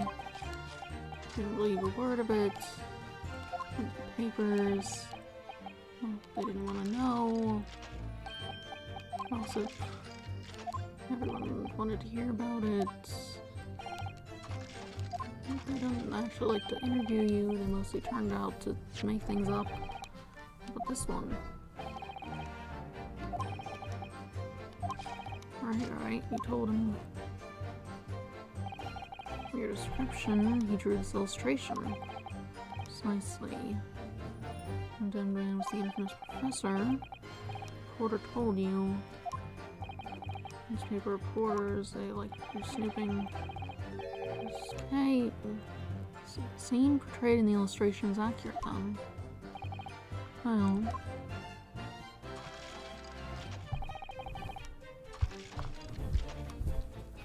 What am I missing? Present evidence, the irritatingly backtracking statement he says. Should I present evidence unless this is the wrong evidence? But what else would be relevant there?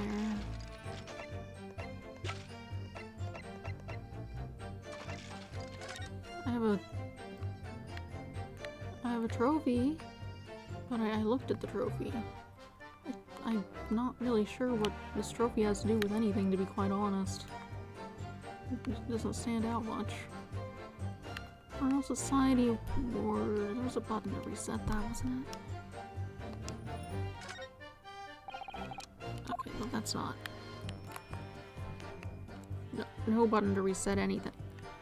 Suffer. Featuring burgeoning talent. Fostering burgeoning talent for the future of scientific discovery. Okay, that doesn't help me. Never saw the professor at all.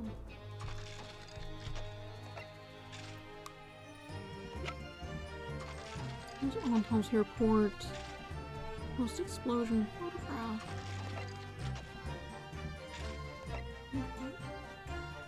Objection! Okay, the article. Sorry, Mr. Drebber, but I don't believe that. Don't believe what? Your latest claim. You did see the professor on that night 10 years ago. Oh dear. We seem to be at odds. I was there, and you were not. I know what I didn't see. The illustration with this article was drawn based upon what you told the journalist that you witnessed. A figure emerging from a tomb, wearing an iron mask. Yes, the killer was tried 10 years ago. It was decided in the closed court's ruling that the man would wear the mask to hide his identity. It wasn't to be removed even during his execution and subsequent burial. Not even the prison wardens would see the man's face. But obviously, the provision of his mask was not public knowledge. So, Mr. Drebber, as you've just heard, a lowly student of the University of London certainly wouldn't have known about the condemned man's mask. So unless you'd actually seen the professor that night, it's inconceivable that the artist would have included the mask in that illustration.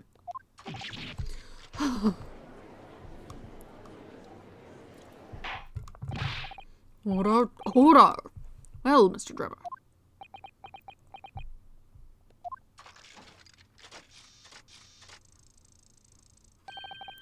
It's a vile scene, isn't it? if you look closely. And as I've already been at pains to point out, I was utterly petrified. Which is why I had it in my head that I'd seen such a blood-curdling sight. But afterwards, I came to my senses, and I realized that I'd been mistaken. You're still saying you didn't see it? If you're stubbornly sticking to that story, witness, and amend your testimony to explain exactly how you think your eyes deceived you. Of course, only too happy to oblige. I can't believe he's still not going to concede the point.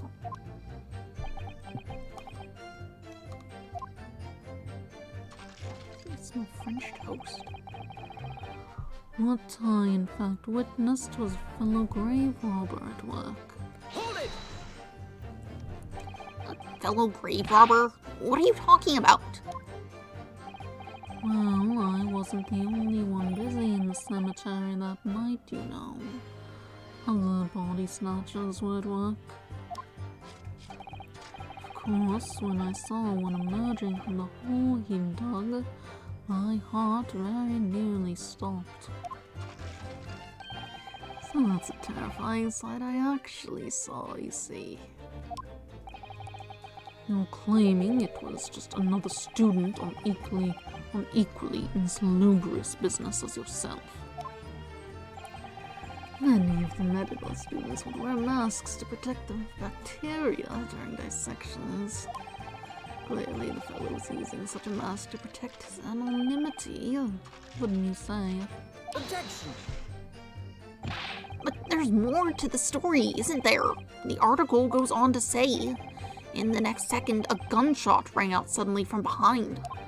The bullet pierced the resurrected man's chest, whose breath then stilled once more. We might assume that the sexton discovered the miscreants at work, perhaps, and fired upon one of them. If a gravedigger had shot someone in the cemetery, I think it might have been rather big news, my lord. Ah, yes, well. I can only assume it was an embellishment bolted on later by the reporter. What do you have to say? Madam Tuspels, don't take it out on Mr. Sholmes. Ooh la la, pardon. I was lost in my thoughts. Would it be fair to say that Mr. Drebber's last remark was significant to you in some way? I thought it was a little strange, that's all. Oh, Monsieur Drebber could claim this now. If you don't mind me saying, madame, what are you talking about? Well, when I met you 10 years ago at your university dormitory, you recounted to me about your adventures in the cemetery and all, including the gunshot. Stop. You might want to watch your tongue, you know.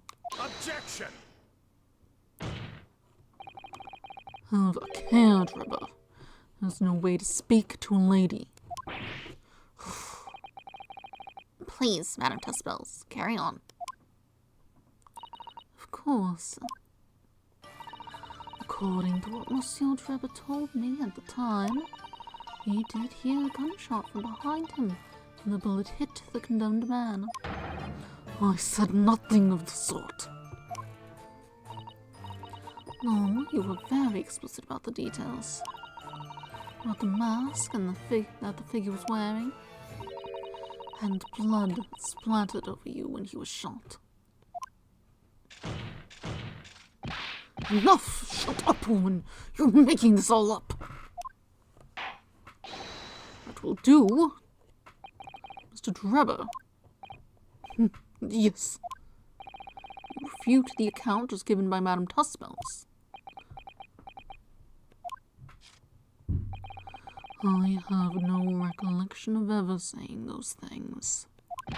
Come on, do you really expect us to believe? Control yourself, counsel. I will not permit baseless accusations in my courtroom. Right. Under the circumstances, I think it best that you supplement your testimony with a statement to clarify your position on this witness. Very well. Now we get the camera. There was no gunshot from behind me at all, or any spattering blood. Check it out, there's blood on your camera. Look at it. Mr. Drebber, do you remember this camera? But that is the camera from that fateful night. We stole it, don't worry. Yes, we borrowed it from the House of Horrors. It's the camera that you took with you to the cemetery that night, Mr. Drebber. And is that supposed to be significant? This kind of camera is rarely seen in our homeland, so my colleague and I were keen to examine it closely. We noticed that the lens extends forward on the end of some bellows. Like this. Hold it! What's that? Just on the bellows. It looks like dark red stain. That's right. It's a rather conspicuous mark here on the bellows, in fact. Good lord, are you suggesting? Yes, my lord. It would appear to be a spatter of blood. Something that could be confirmed with a simple chemical test. Isn't that right, Dr. Scythe? It would be difficult to determine if it was human blood and not the blood of some animal. But yes, to test whether or not it's blood at all is simple enough. I propose that Madame Tuspel's testimony was correct, and that on the night in question 10 years ago, you were spattered with blood from the gunshot wound. Well, And that furthermore, you really did witness the condemned professor emerging from his tomb.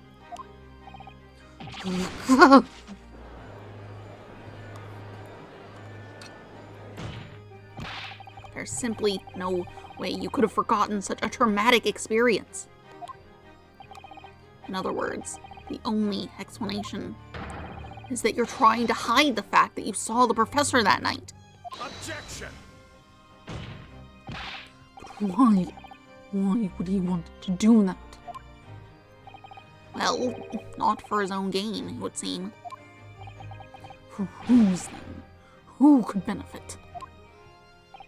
Mr. Drebber is obviously lying in order to protect somebody. My goodness, he's shielding someone. Yes, my lord.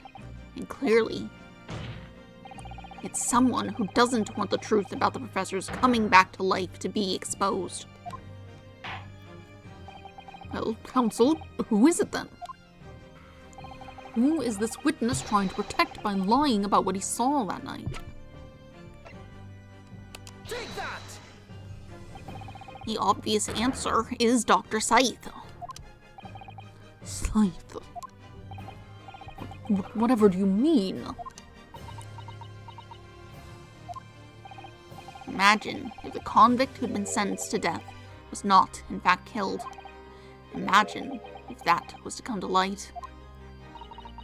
What are you insinuating?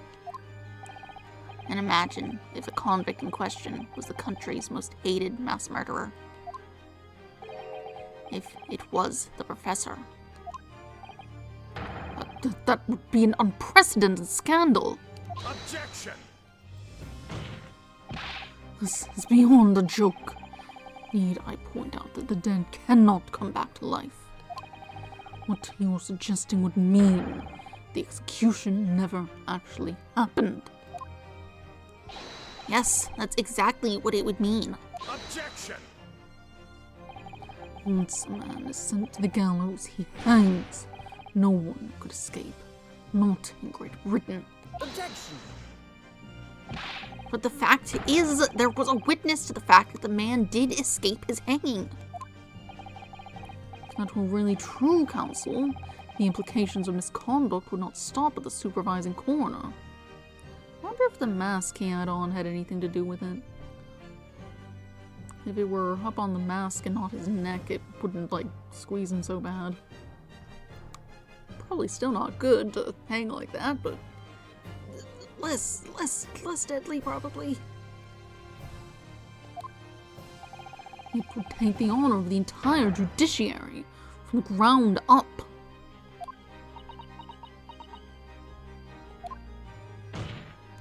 And it's exactly because of those monumental repercussions that Dr. Scythe would consent to any demand made of her by someone who threatened to expose the secret. Even if that meant being complicit in a crime. You mean? I mean that Dr. Scythe wasn't collaborating in Mr. Drebber's wicked scheme. She was coerced into collaborating in order to protect her decade-old secret. She switched the dead body of Mr. Osman with the waxwork model and fabricated the autopsy report.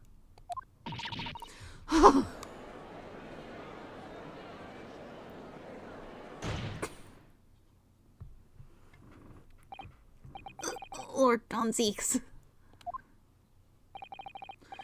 Pray forgive my freshly filled hallowed chalice and a whole raft of other discourtesies now. Goodness me! It is just the sort of tall tale Londoners would enjoy, I grant you. An executed killer rising from the dead, a Scotland Yard cover-up, a conspiracy at the highest levels. So let me ask you one thing. What's that? If the condemned man really did emerge from his tomb that night, only to be shot in the chest, who pulled the trigger and disposed of him forever? Well, I have no idea at the moment. We have too little information to work out a path, or to work that out at present, I think. I couldn't agree more. The Old Bailey is no place for wild fantasies. Ugh. And have you considered this, my learned Nipponese friend? Considered what? Do you realize just what a dangerous endeavor it would be to coerce this woman into such criminal activity? It's tantamount to declaring war on the entire British police force and judiciary. Quite hard to imagine any sum of money being offered for research could warrant it. To rely on some stage deception when so much is at stake would be madness. Well, I suppose. And this was no petty crime either. The victim was murdered. A man who'd already invested money into the venture and would be instrumental in future profits too. Yes, I had no reason to kill Mr. Osman at all. Or are you forgetting that his death results in me not receiving not a single penny? The court is already aware of the contract between myself and the victim, no? That is the contract, that is very true. The motive for this case runs deep, though. I can feel it. Using threats to force the head of forensic investigation team to cooperate is extreme. Especially for a government grant that had no guarantee of receiving and that he had no guarantee of receiving in the first place. If the research grant was the aim, taking Mr. Osman's life would have made no sense anyway. Which means Mr. Drebber's motive wasn't money at all. He was he was just trying to kill Mr. Osman. But why? What was his motive then? Revenge, we've got it. I've saw the picture. Your time is up, my learned friend. I'd say you have one last chance before the jury lose their patience with the charade. Let's see if you can back up your heady proposal, shall we? How do you explain why this engineer would throw all caution to the wind and threaten his own country? At this point, I'm not prepared to listen to more of this outlandish conjecture without proof. So, counsel, present your evidence. All right. Who exactly was Mr. Osman to Drebber? There's a connection there that no one's seen yet. And I'm going to have to present 2 pieces of evidence to show what it is. Alright, I know exactly which ones those are. Yes, my lord. The evidence that establishes a motive and explains why the witness wanted the victim dead is right here. Take that!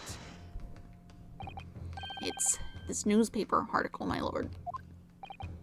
That was written 10 years ago. Every detail has been examined already. What can it possibly tell us? That drivel should never have been written. It's typical gutter pressure nonsense that means nothing. Yes, on its own, it isn't particularly significant. However, when considered alongside another piece of evidence, it will completely explain your motive for wanting Mr. Osman dead. What other evidence? Counsel, you will present your supplementary evidence without delay. The evidence, which when cross-referenced with the newspaper article, establishes a motive for the deed. You can see his signature right here. Look at it. It's this contract, my lord. Mr. Drebber, this is the contract you signed with Mr. Osman. Yes, that's right. Very document, in fact. And proves I had no reason not to kill the man. No, I'm afraid not. What? There's something very significant that this newspaper article and the contract have in common. Really? And it's that common link. It shows very clearly why you were determined to kill Mr. Odi Osman.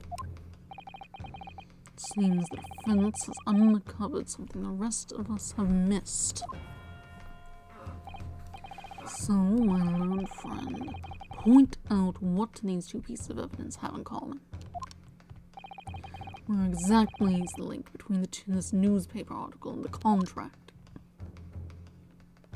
Take that! What these 2 pieces of evidence have in common is a signature. A signature? The signature on the illustration that accompanies the 10-year-old article and the signature on the contract belong to the same person. What?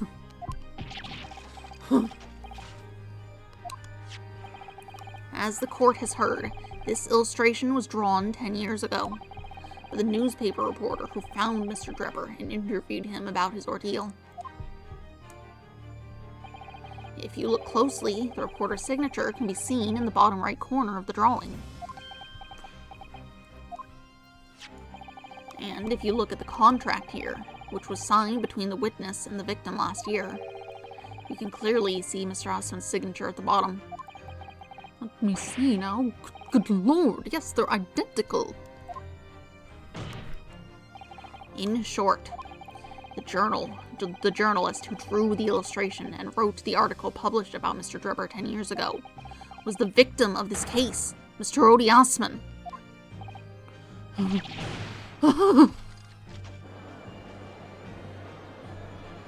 Objection! But explain to the court why. Why would that constitute a motive for the witness to murder Assman. Well, if you think back, you'll remember that Mr. Drebber talked about that article in his testimony. A grave robbing, you say?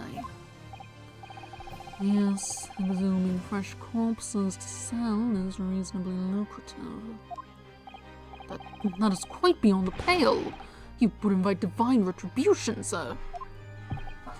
Yes, well, I think I suffered retribution enough. The Daily Circus eventually unearthed my name, and they put it in print. It caused me a great many headaches. In the end, I had to leave the university. That was the only paper with a bad grace to identify me unambiguously, I might add. Then I gave up on my dream of becoming a scientist. It was all because of that newspaper article.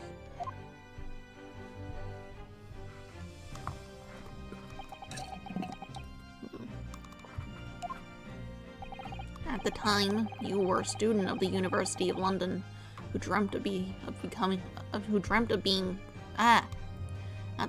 you were I can speak. At the time, you were a student of the University of London who dreamt of becoming a scientist. However, this single newspaper article changed your entire life. So, Mr. Assman used to be a newspaper journalist, did he? He did, my lord. In fact, it's a widely held belief that Assman managed to position himself at the heart of his criminal network, thanks to the many dubious connections he made during his time as a reporter. So you had to give up on your dream and leave university. You lost everything. Eventually, you found yourself working in the field of science, but only in the shadows.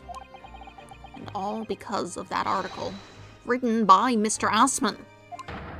Enough!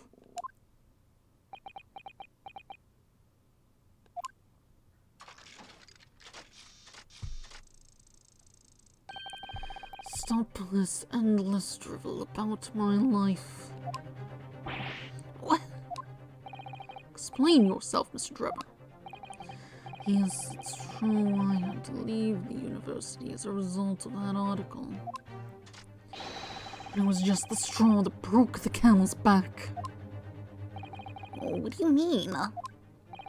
Almost every student of science in the faculty was too poor to actually conduct any research. But they struggled on with their hypotheses anyway. We all did, only to have them taken by vultures. Sooner or later, you knew your ideas would be stolen, patented by some wretch or other, after all. Good gracious! Making a name for yourself as a scientist in a climate like that was a miracle only select few geniuses could ever hope to achieve. Personally, I wasn't one of those geniuses, so I was hardly a wretch. To be forced out of the university because of Lowgate was the best thing that could have happened to me. Objection! Mr. Drebber, do you genuinely believe that? Of course I do. Who is a better place to know whether or not I possess a talent for science than me? I'm sorry to say that your words don't ring true at all. How dare you! And I have evidence to prove it. How are you in a position to say anything about me? I don't know you from Adam. Fine. If you think you have evidence, go ahead, show it. What could you possibly have to disprove the idea that I was happy to leave university because I lacked talent? Take that! Do you remember this, Mr. Drebber? You found it at your workshop. It does not. Royal Society trophy for excellence in science. What exactly is this trophy, Council? It's the greatest honor that can be bestowed on a young scientist, my lord. There is no higher accolade. It recognizes emerging talent and promises a bright future. Good gracious! Your prospects for the future were excellent, weren't they, Mr. Drebber? Because even then, you were a genius in your field. But you lost everything. You had no more future. Your talents would go to waste. All as a result of this one newspaper article.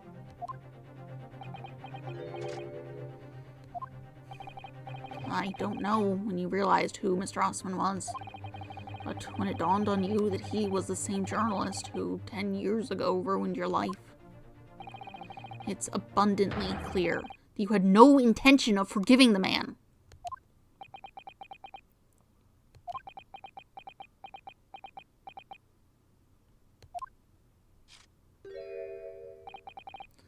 Truth is...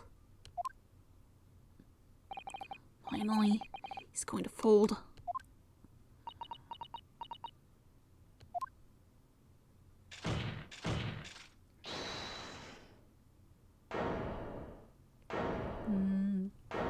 Probably, Scythe?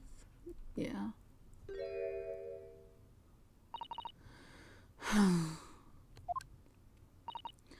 Fine. Clearly this has run its course now. What? I admit it. All of it. What?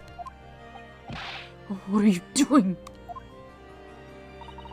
It's exactly as the Japanese man said. I was coerced into going along with this man's plot to murder the victim, on the condition that he kept my dirty secret from 10 years ago. No. Good lord! Just all the way over there, almost out of the thing. It's like, I'm not involved in this. Dr. Scythe, do you realize what you're saying, woman? It's all true. That day, when I arrived at the Crystal Tower and saw the birdcage, my heart nearly stopped beating.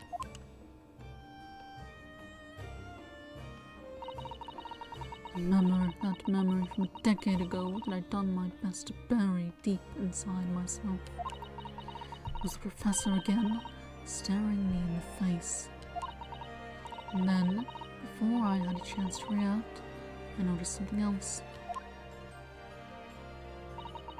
There was a note tucked in the model's jacket. Dr. Scythe, you will go along with my plan. You're someone who knows the truth about what really happened that night 10 years ago.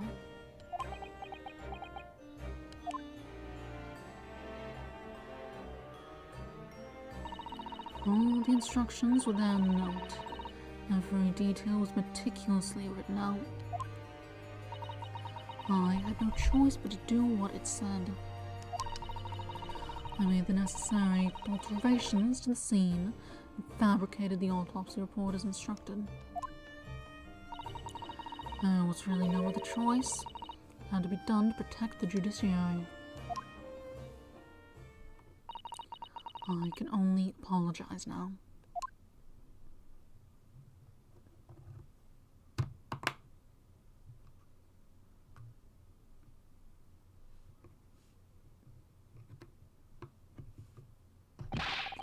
Why on earth would you buckle now?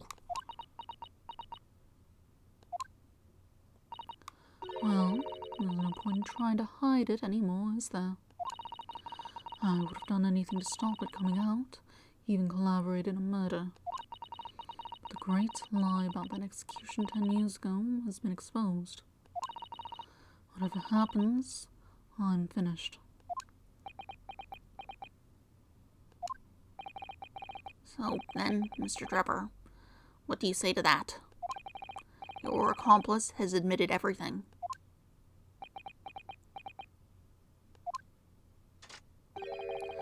Surely it goes without saying.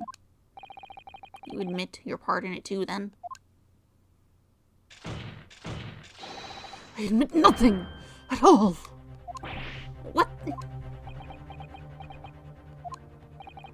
Have you forgotten that the kinesis machine was ripped to shreds by an explosion? Short of me admitting to a crime, there's really no possible way for you to prove I did anything wrong. No!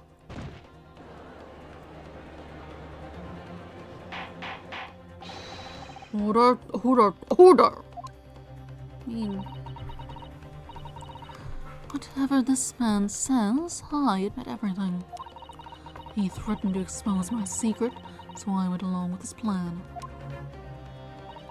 Lord Van Zieks. Yes. I hope you'll accept my apologies. What happens next is in your hands, of course. As a face.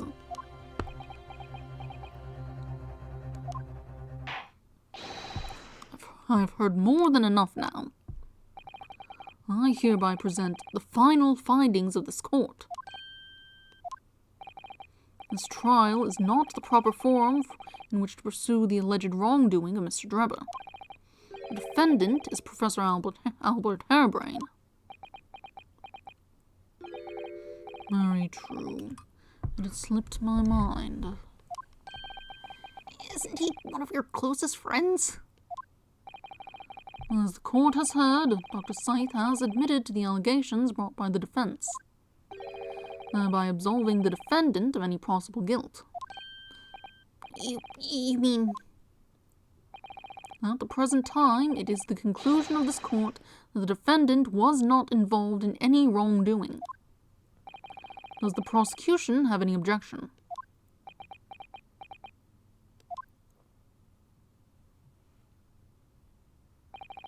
None, my lord. Oh, congratulations, Mr. Naruhodo. You've proven Professor Harebrayne's innocence. Without further ado, then, the education. Unless the prosecution or defense have any other matters to discuss.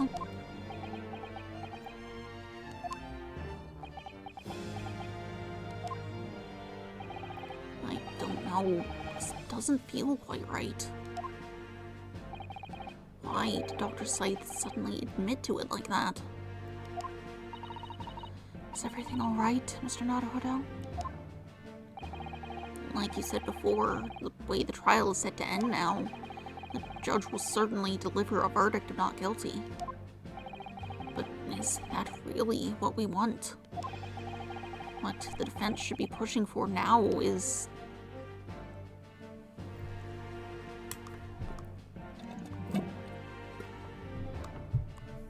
I mean, the right thing to do is get to the truth of the matter. But is that a good idea? I mean, I don't think it could get... I mean, he seems pretty in the clear at this point. Beyond changing her mind and randomly accusing the guy, I can't imagine what would happen to get Harebrayne in trouble. Hold on.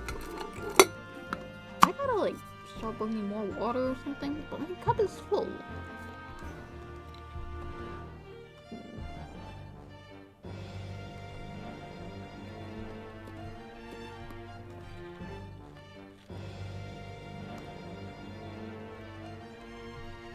And I'm not exactly going to bring a second cup of water. How much does this thing hold anyway?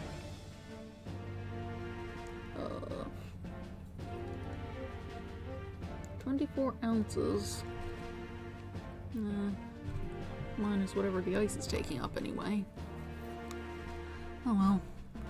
Anyway. Objection!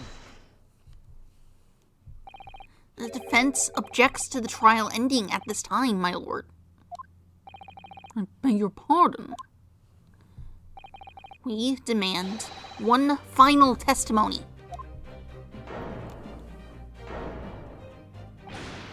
What? You do realize I'm about to advocate in favor of your client, I presume? What are you playing at now, Nipponi's friend? Why would you want to obstruct the conclusion of the trial at this point? No defense lawyer in his right mind would do that. Mr. Naruto, what exactly are you thinking? The truth, the whole truth, and a way to bring it all out into the open. Right.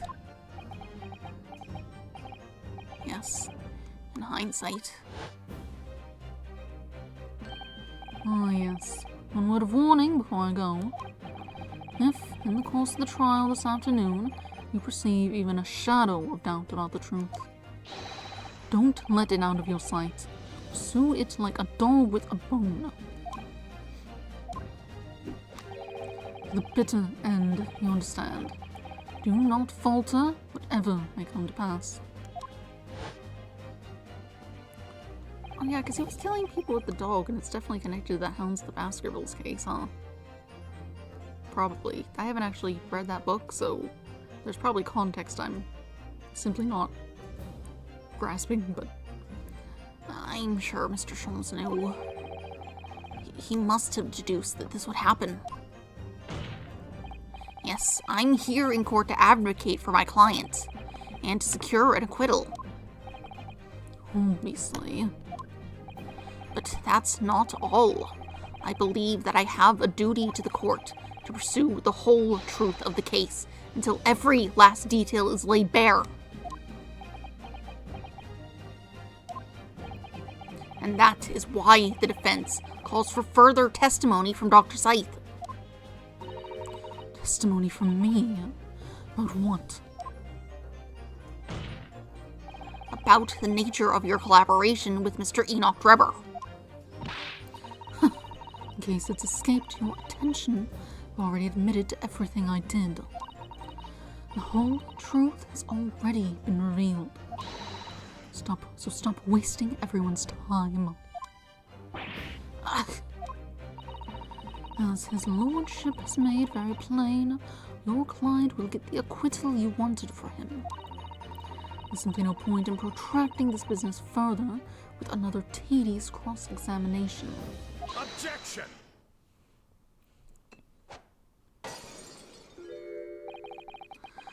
Pray forgive my careless handling of that hallowed bottle. I slipped. That's what you call it. What is your objection, Lord Von Zieks? The prosecution also calls for supplementary testimony from the witness. Don't be stupid! If there is more to this case that is yet to come to light, then I will join my learned friend in pursuing the facts until the bitter end. You what? Lord Von Zieks. This is most irregular, to say the least. However, as the prosecution also calls for it, I will uphold the request. Dr. Scythe, you will testify for the court, explaining the full extent of your involvement in the murder apparently committed by Mr. Drebber. I'm out of water. Very well.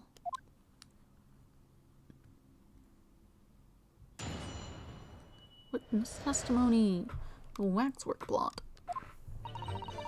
It all began at the scene when I saw the waxwork and the note tucked inside its jacket. The actual body of the victim, as indicated in the note's instructions, was beneath the experimentation stage. The body had to be arranged in certain ways to implicate the defendant, which was my job. I enlisted the help of the entire forensic investigation team to dress the scene appropriately. The truth about the execution 10 years ago was a state secret of the highest level. I had to protect it.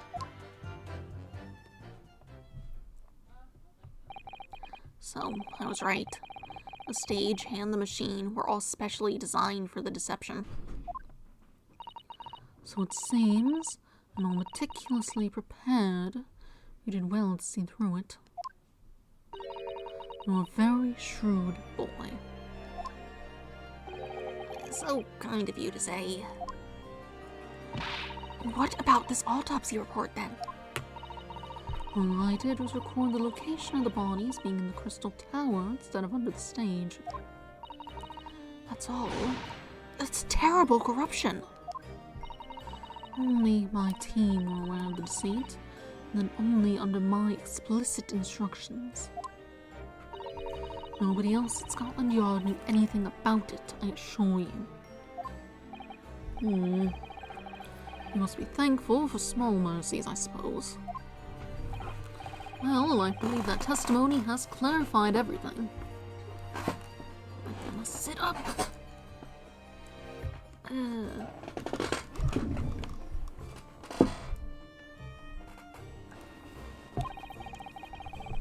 There's no particular need for a cross-examination, I would say. No, I disagree. I can't shake the feeling that something's wrong. Just look at that expression on Dr. Scythe's face. It's the defense's right to cross-examine any witness following testimony. What is it about you Japanese that makes you all so doggedly persistent? Very well, if you so desire, counsel, proceed with the cross-examination. Yes, my lord.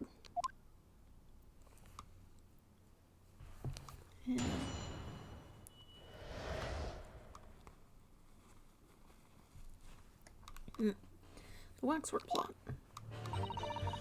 It all began at the scene when I saw the waxwork and the note tucked inside its jacket. Hold it!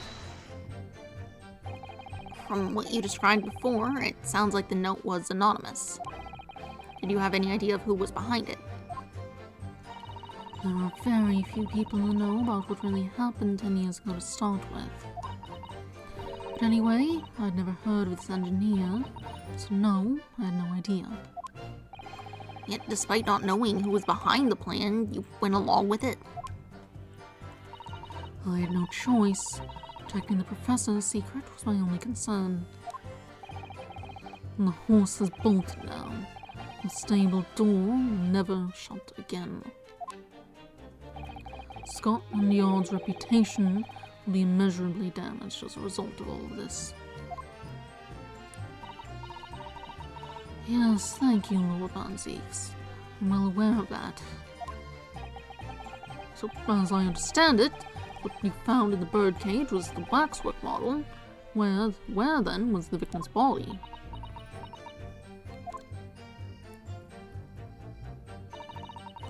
The actual body of the victim, as indicated by the note's instructions, was beneath the experimentation stage. Hold it! So you knew about the special construction of the stage used to carry out the trick then? It was quite obvious what had happened with the victim and the waxwork. And you switched the two over, didn't you? In other words, you recorded the victim's body as having been discovered in the Crystal Tower, and the waxwork... I wrapped it and sent it by carriage to the specified address at the specified time. And why were you given such directions? Presumably, so it could be recovered by Trevor and returned to Madame Tussauds. I see. And then you put the birdcage back on the experimentation stage. Yes, someone obviously made a mistake about which cage go where. Well, I thought I'd made it perfectly clear to the team, but still. I suppose you were focused on the victim's body, that being a more important detail.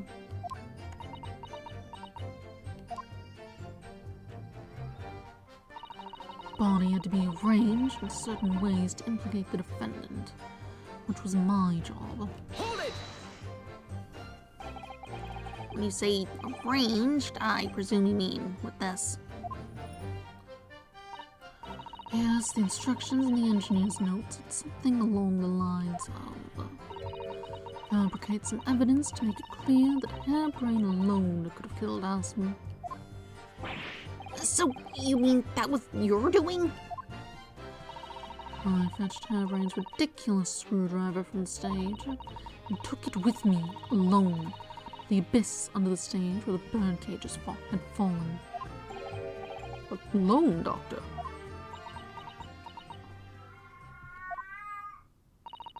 I didn't feel it would be appropriate to involve anybody else in that particular part of the deception.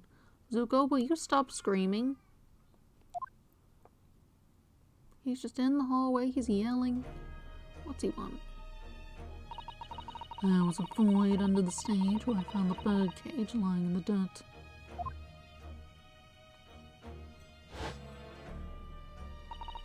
I approached it, leaned down, and slowly opened it up. Then I took the screwdriver in both hands and plunged it into the man's chest.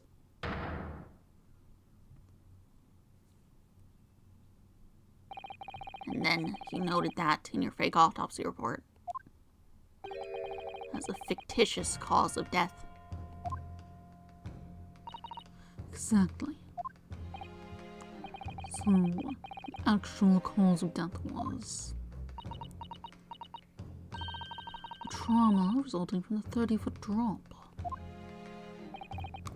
My word. What is it, Mrs. Sato? Something about Dr. Sight's last statement is playing on my mind, that's all. Yes, mine too. Dr. Scythe! There's really no need to shout. I can hear you perfectly well. The defense calls for you to add what you just said to your formal testimony. Oh, which part? What I want her to supplement her testimony with is...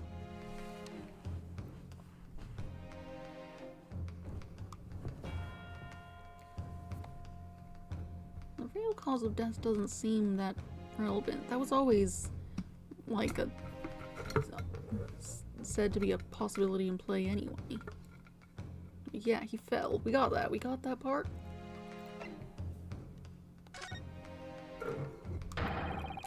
How would you stab Mr. Osman in the chest? That part. I put ice in my mouth.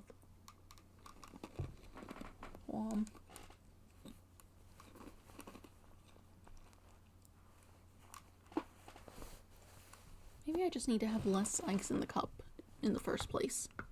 Mostly water. Fine, if that's what you want. There's really no need to point.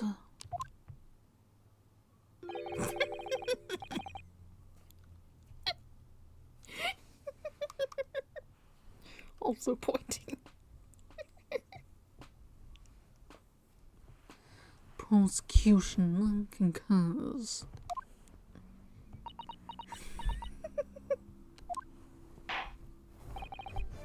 Very well, you will supplement your testimony now, witness.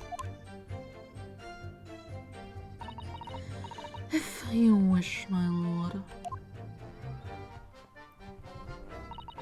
I stood over the victim's corpse, and laid in toppled cage, plunged the screwdriver into the chest. Hold it! So it was you who stabbed Osman with this. Yes, far easier than dissection, I assure you. No precision required. What a welcome change. The victim died instantly from a snapped neck. What I did was carry out the instructions I'd been given. As unflinching as ever, no doubt. I imagine you didn't bat an eyelid when you drove the weapon into his body. There was no need to bat my eyelids. And what else did you do to twist the facts? Remind the court, why don't you? If you wish.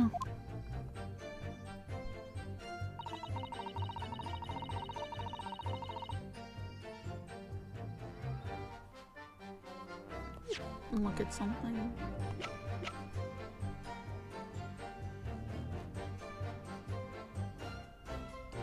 I don't think there's anything all that particular about this.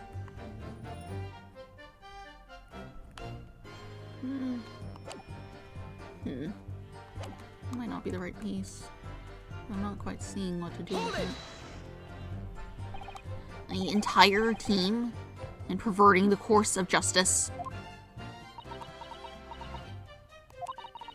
My team consists of the very best investigators there are. I demand loyalty from all members. We operate on a code of chivalry of sorts. You aid and abet a murderer, commit perjury, and dare to talk of chivalry? It was a matter of priorities. What? Nothing was more important than protecting the secret of the professor. My team did what was necessary without losing sight of the primary goal. I consider their conduct exemplary. Ugh. Don't concede the point, Mr. Naruhodo. You mustn't let her win. I need a lawyer. I'll take that silence as tacit acceptance. Now, can we move on? The truth about the execution 10 years ago is a state secret of the highest level. I had to protect it. Hold it! But at what cost? Faith in Scotland Yard is going to suffer a terrible blow as a result of this. And the precious secret is out now anyway. Yes, as you say. And I take full responsibility. Blow me down, Dr. Scythe! Surely there was some other way you could have protected the secret. No, there really wasn't. I've done my utmost, believe me. In many ways, respect your determination. Ugh, I nearly froze under that cold stare as she said that. I do believe she was being genuine, though, Mr. Naruhodo.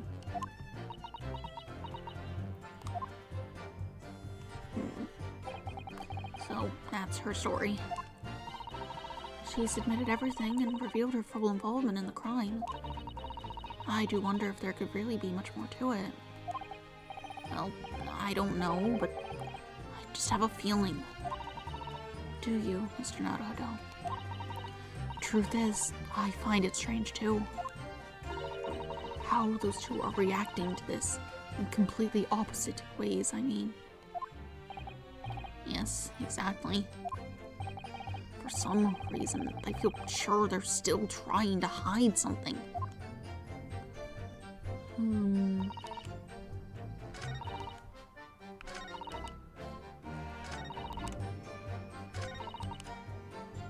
Maybe we hear about the cause of death.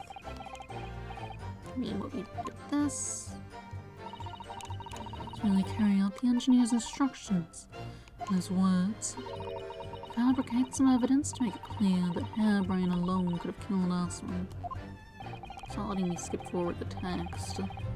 So, you went in without any of your team to where Aswin had fallen. That's right, yes.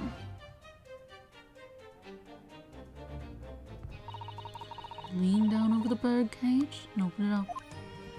Looks like it's being phrased in a slightly different way, that's probably why. Let's just shorten it a bit. I took the screwdriver in both hands and plunged it into the man's chest.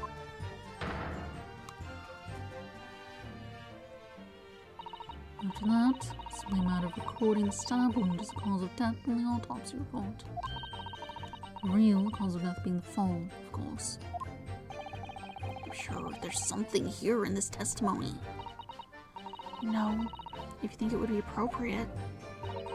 I'm sure you could ask Dr. Scythe to change the supplementary testimony she gave before. What should I ask her to do with the statement she added? Let's see what the other thing. Dr. Scythe, what you said before about the real cause of death, I believe that may be significant. Could you change your supplementary statement to explain that instead? Very well. The actual cause of death was the neck trauma Osmond suffered from the 30-foot fall. Hold it! You're quite sure of that? It was a result of a broken neck? Yes, as a professional, it was more than apparent. You'd never know just by looking at the photograph of the victim, though, would you? No, that's very true. Obviously not. Which is precisely why coroners are needed to determine the actual facts. Yes, assuming they can be trusted. There's no point in calling our assessment into question without evidence. Let's get back to the testimony. Very well.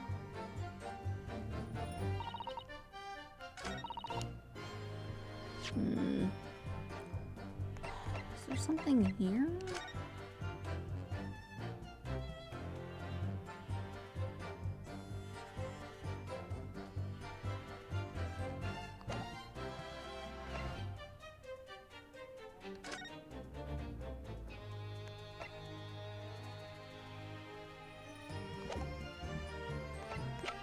Garbage.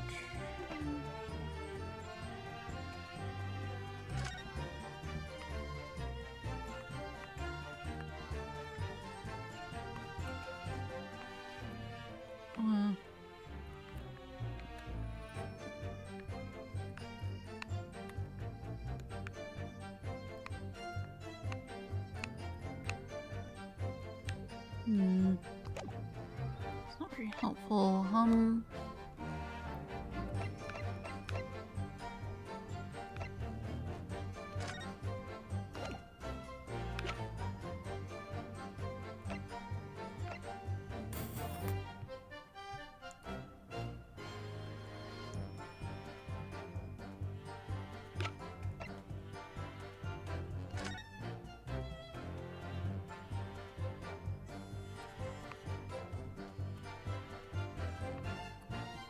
Is there text dialogue on this? Reaper attacked. It's the kingpins of the criminal underworld generally managing to escape conviction in the Reaper's trials. And this isn't the first time their henchmen have tried to attack Lord Von Zieks as a result, by the sound of it. It makes you think that's how the justice system works in London. And there must be dark forces at work. Okay, that doesn't help me. I didn't think it would, but I thought it would at least have some new dialogue since it was there. We can hear about the transport device, but that's not.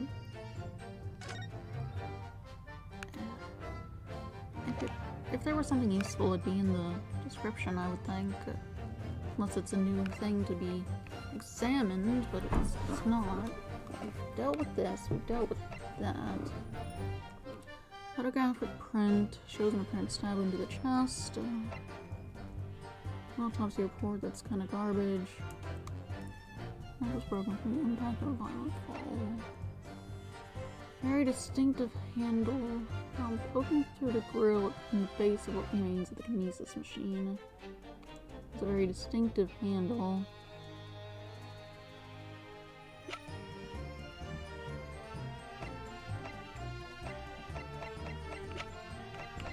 What am I missing here?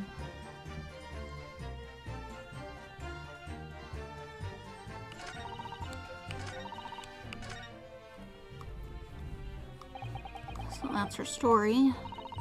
Submitted to everything. I do wonder if there could be more. Just have a feeling.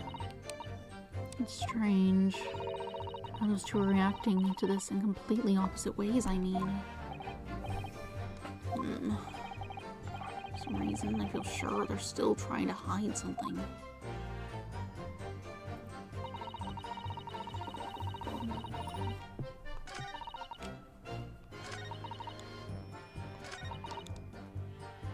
The actual cause of death was the neck trauma Osmond suffered from the 30-foot fall.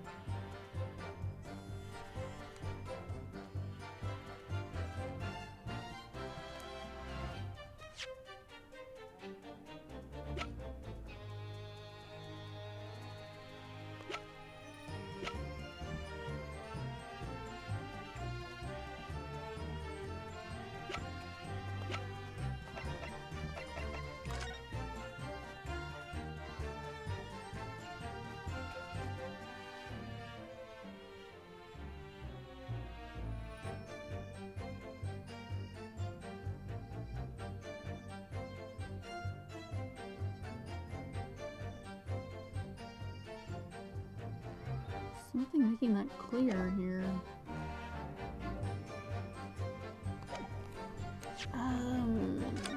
Let's just see what we can do about that.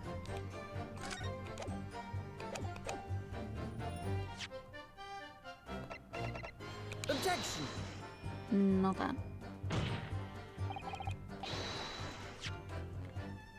Maybe it's the other testimony.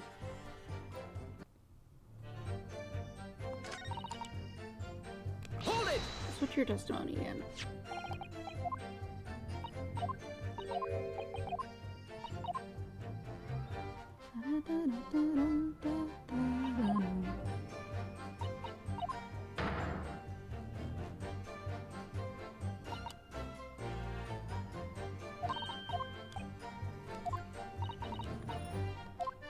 The appropriate. Yes, I think the other thing is probably more relevant. Oh, yeah, I suppose that's an idea. Hello there also. I didn't realize anyone was here. Have I seen you before here? Maybe. Your username looks familiar. What you said about the victim's body. Okay, well. Now that I corrected. Dr. Saif, what you said before about what you did to the victim's body. I believe that may be significant, so could you change your supplementary statement to explain that instead? I will. I stood over the victim's corpse, laid in a toppled cage, and plunged the screwdriver into the chest. Probably a good idea to save it separately. I guess just right down here. I think it's a bit easier to... Okay. Lay in the toppled cage and plunged the screwdriver into the chest. Now, is there anything about that? Well, the way it's sitting, it might have had to be turned, but maybe, but if it fell like this and it hit this side, it would have kind of fallen like that-ish onto the ground. But I mean, you could just move it, you could just roll it into position and not think it needs mentioning. Because it kind of doesn't. Press your statement again. What is it going on? You stabbed Aspen. Far easier than that. No precision. How useful. Died instantly from snapped neck.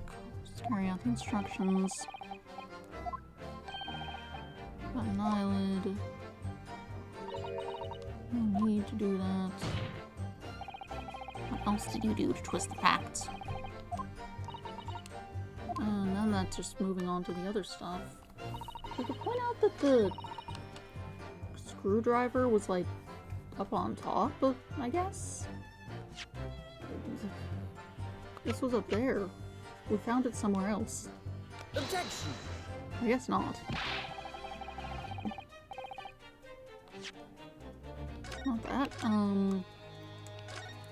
How about the fact that you'd have to move the cage, maybe?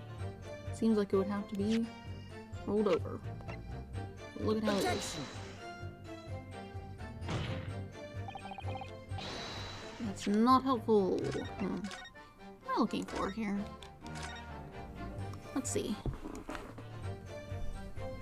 Right at the end. It's getting late. I had something I needed to do.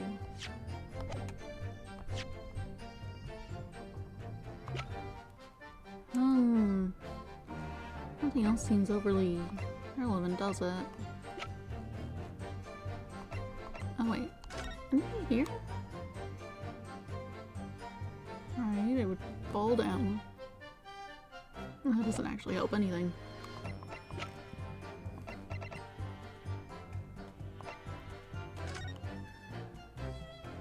Stab wound to the chest, right?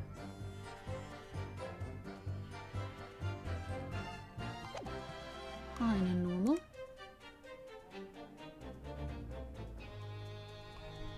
Objection! What?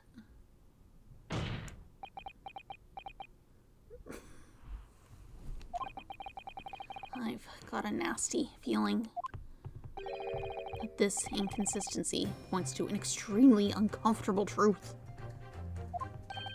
What on earth is the matter, Counsel? Have you lost your tongue? I apologize, my lord. Dr. Scythe, in that last statement of yours, there's just one point that seems to defy explanation.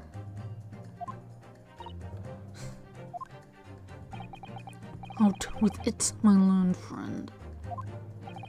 There's an obvious inconsistency between your description and this photograph. Oh, maybe the blood? The bleeding? How much do you bleed if you're already dead when you get stabbed? I don't know how that it's that much, but it's on the thing, so that can't be.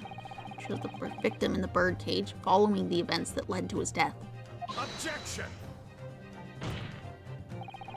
Court has already examined that photograph in depth. There's nothing new we can learn from it. Objection! Yes, we have already considered it, that's true. But we now know the facts to be different. What do you mean? I believe we should let the defense explain. Where on this photograph would we see the alleged inconsistency with the witness's statement?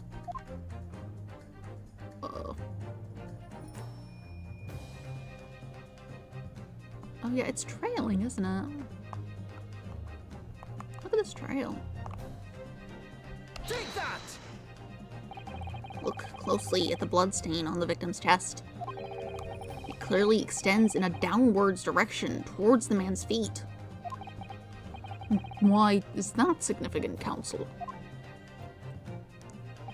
If the victim was stabbed moments before the kinesis machine was set into motion, that's entirely expected. Ah, of course, no, that's not what happened. Exactly, my lord.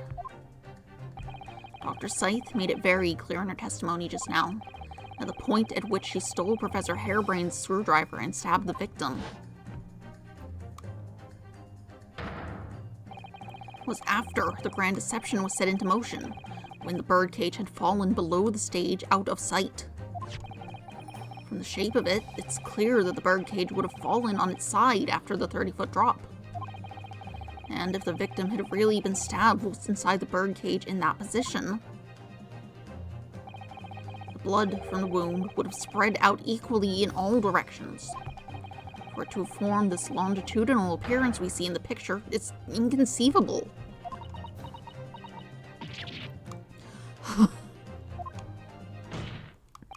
Given that the victim's blood seeped vertically downward from the wound, it must be the case that when you stabbed Mr. Usman, he was standing up. In short, Dr. Scythe, your latest testimony was a total fabrication. Go!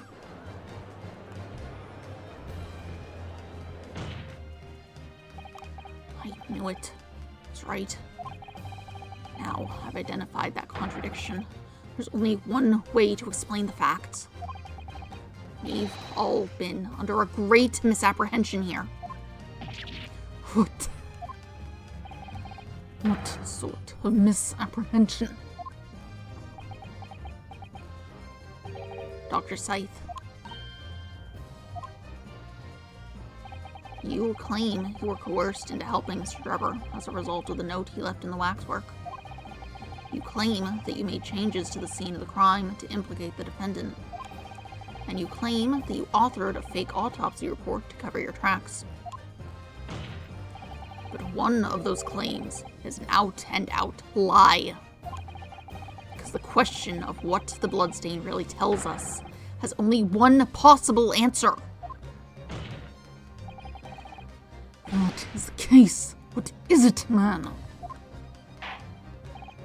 Counsel, you clearly struck upon a revelation. Now tell the court what it is. Which part of Dr. Scythe's story is shown to be a lie by the contradiction in her testimony?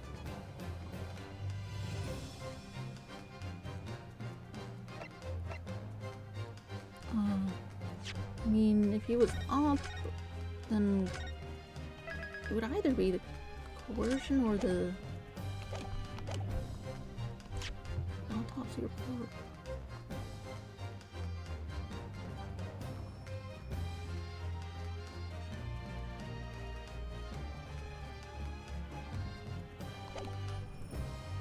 The autopsy report's definitely fake. You stabbed. You didn't stab him? But that would make more sense. But maybe he was down there already. But why would she bother saying this?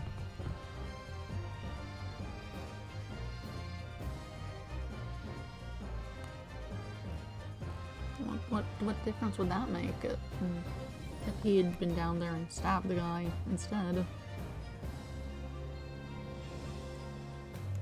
Surely that would only benefit her to say that that happened.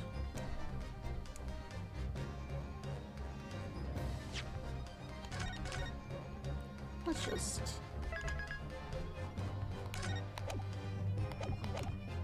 suppose the coercion... Dr. Scythe, clearly you weren't really coerced by some letter at all. What? If you were, where is the note? It's nowhere to be seen. That's as may be. So why don't you present it to the court if the assertion vexes you? That doesn't seem right. Obviously, I've already disposed of it. Not vexed in the slightest. Counsel, need I remind you that it was you yourself who established the coercion?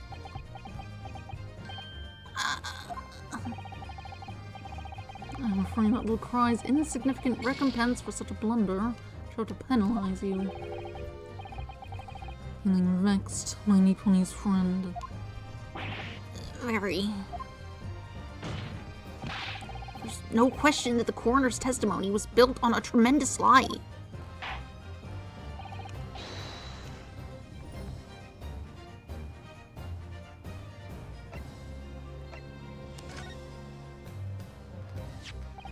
You say that you examined the body and wrote this report based on your findings. That's a blatant lie, isn't it? Okay.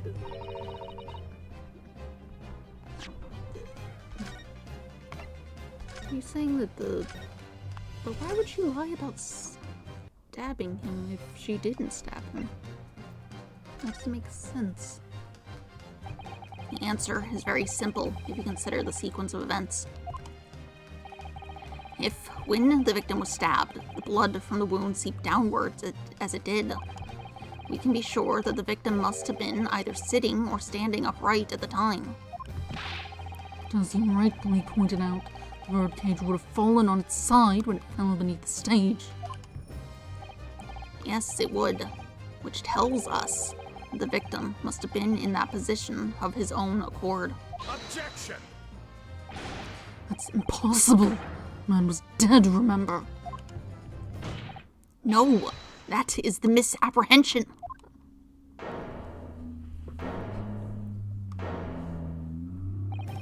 When the birdcage fell from the stage into the void below, it must have hit the ground with considerable force.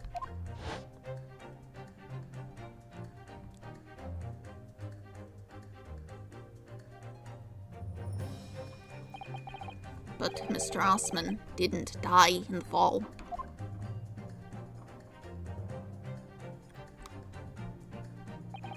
He probably lost consciousness for a while, but when he came round, he got to his feet to climb out of the cage. Just as Dr. Scythe appeared.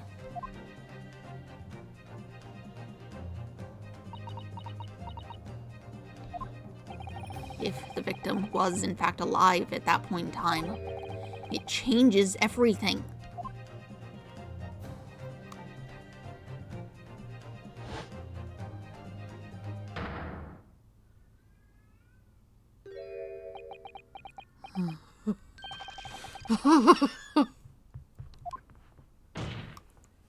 Mr. Odie Osman's killer wasn't the defendant, Professor Albert Harebrain. Nor was it the mastermind behind the stage trickery, Mr. Enoch Drebber. It was you, Dr. Courtney Scythe.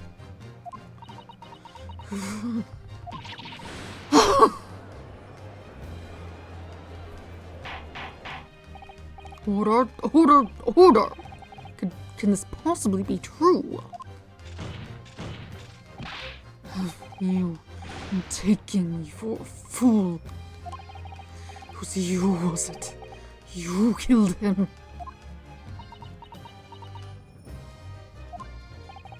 You hoped that by admitting to being an accomplice in Mr. Drebber's scheme, the trial would end. Before you were accused of a far worse crime. Cold-blooded murder! Oh, do shut up! You're so desperate now, you're making this all up! As if I would do something like that. Objection! I assure you, the defense is not desperate, Doctor.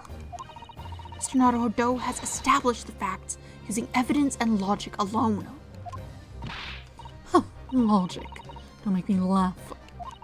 Sadly, your logic has a gaping hole in it.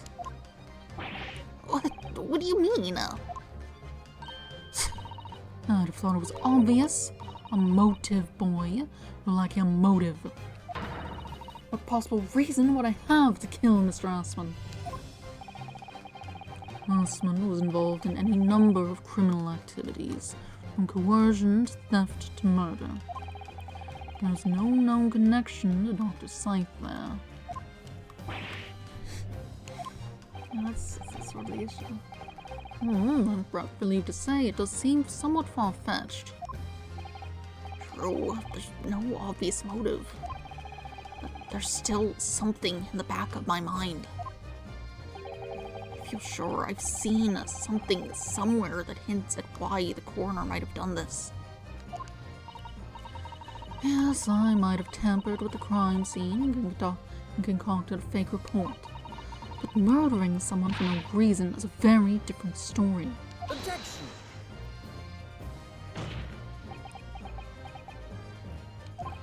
No.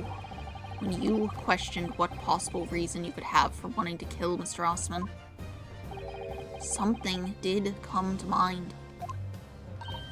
What was it, Counsel? Enlighten the court at once. Yes, we saw it yesterday, didn't we? Something that seemed strange. We had no reason to suspect it at the time. There's a particular object that explains why Dr. Scythe would have wanted to kill Mr. Assman.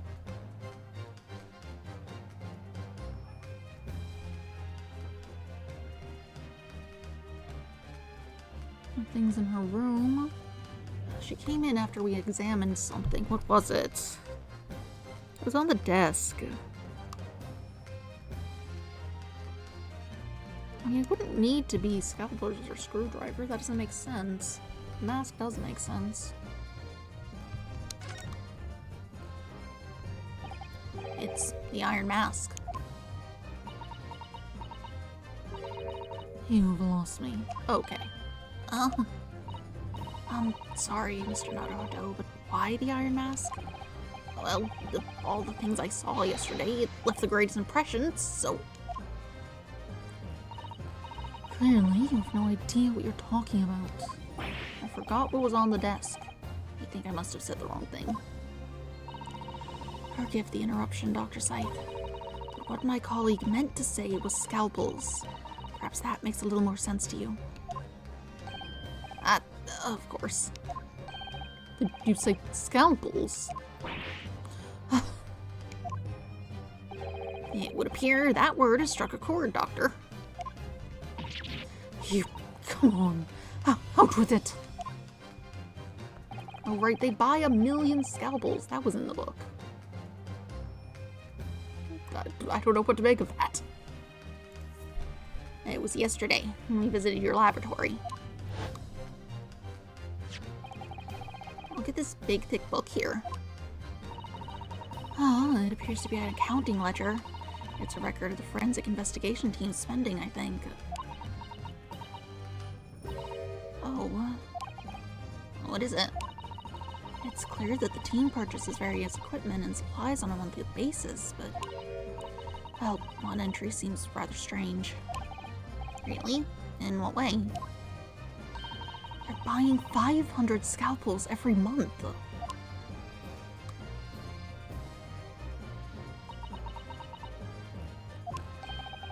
2,500 scalpels a month. At first, I wondered what on earth you could be using that many scalpels for. But actually, I realize now it's not the scalpels themselves that are significant. It's the money for them disappearing every month from the department's accounts. Hassman's criminal organization relied heavily on extortion for its funding. Tracing the money from the forensic investigation team's account to find out where it was going would be extremely straightforward.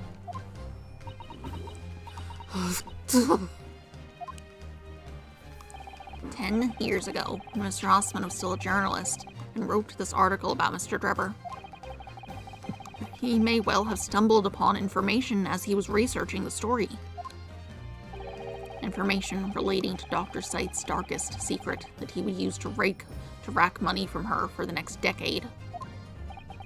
Her darkest secret? Good lord, you mean? I don't know what happened on the night of that execution 10 years ago. But clearly the opportunity to rid yourself of that menace was too tempting to pass up.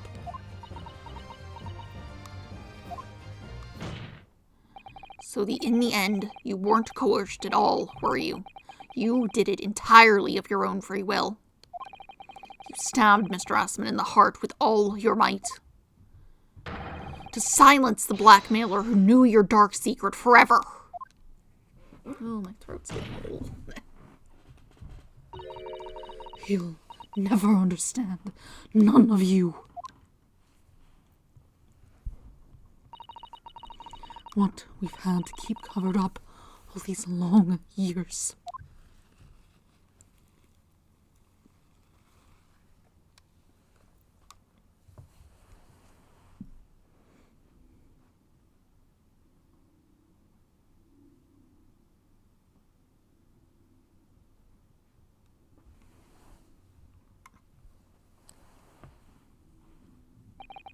As very little of the machine remains after it was ripped apart by the bomb, the truth of this case can never be properly established unless you speak out.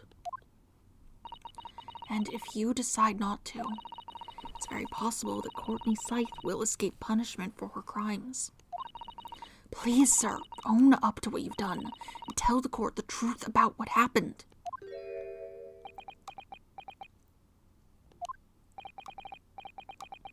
"10 years ago, you told the truth, and you were robbed of a bright and successful future as a result.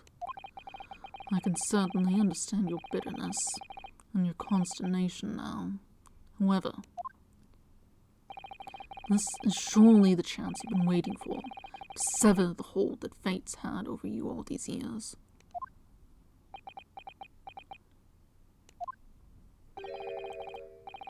Super high voltage instantaneous kinesis. I mean, really.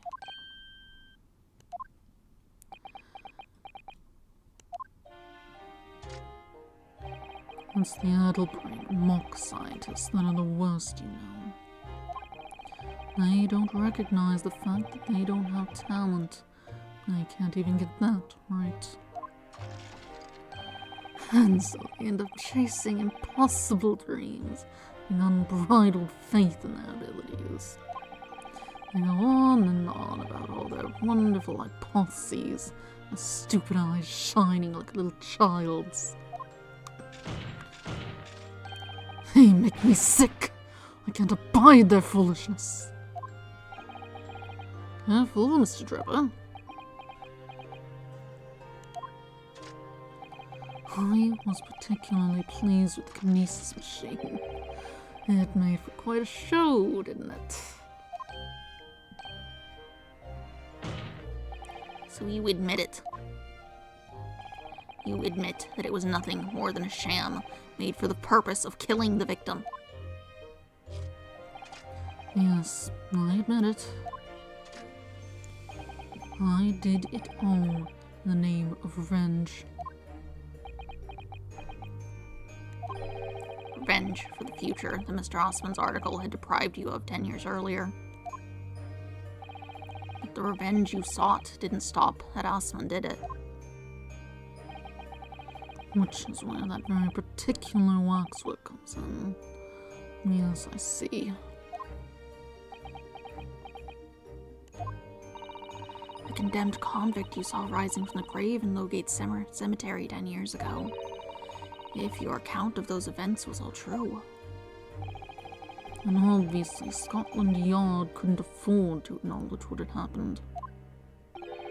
Even if it meant discrediting a bright young man and crushing any future career he might have had. So your plan required that you abduct that particular waxwork model, in order to exact your revenge on Scotland Yard as well, or on Dr. Scythe, to be precise.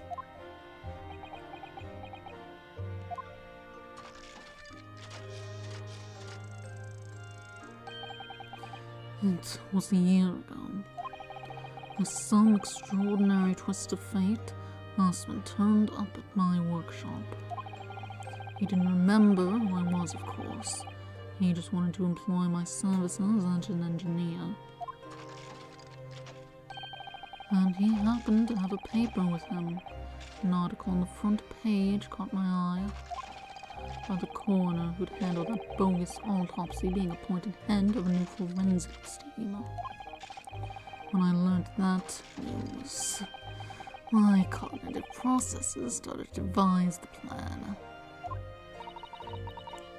What a horrid tale. He robbed me of my future, so I wanted to use the man's own wiles against him for revenge. And have that rotten Scotland Yard eating out of my hand at the same time. I wanted them all to suffer the same humiliation I'd had to suffer.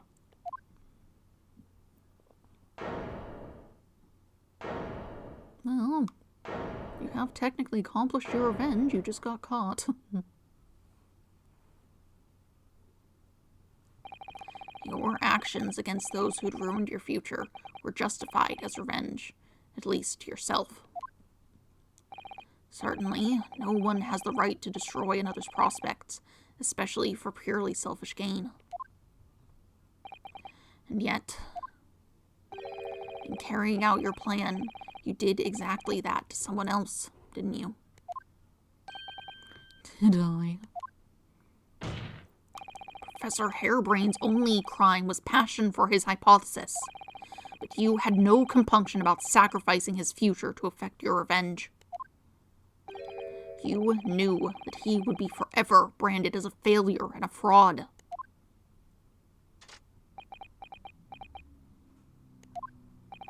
Perhaps life treated you unfairly 10 years ago, and others' misconduct left your life in tatters.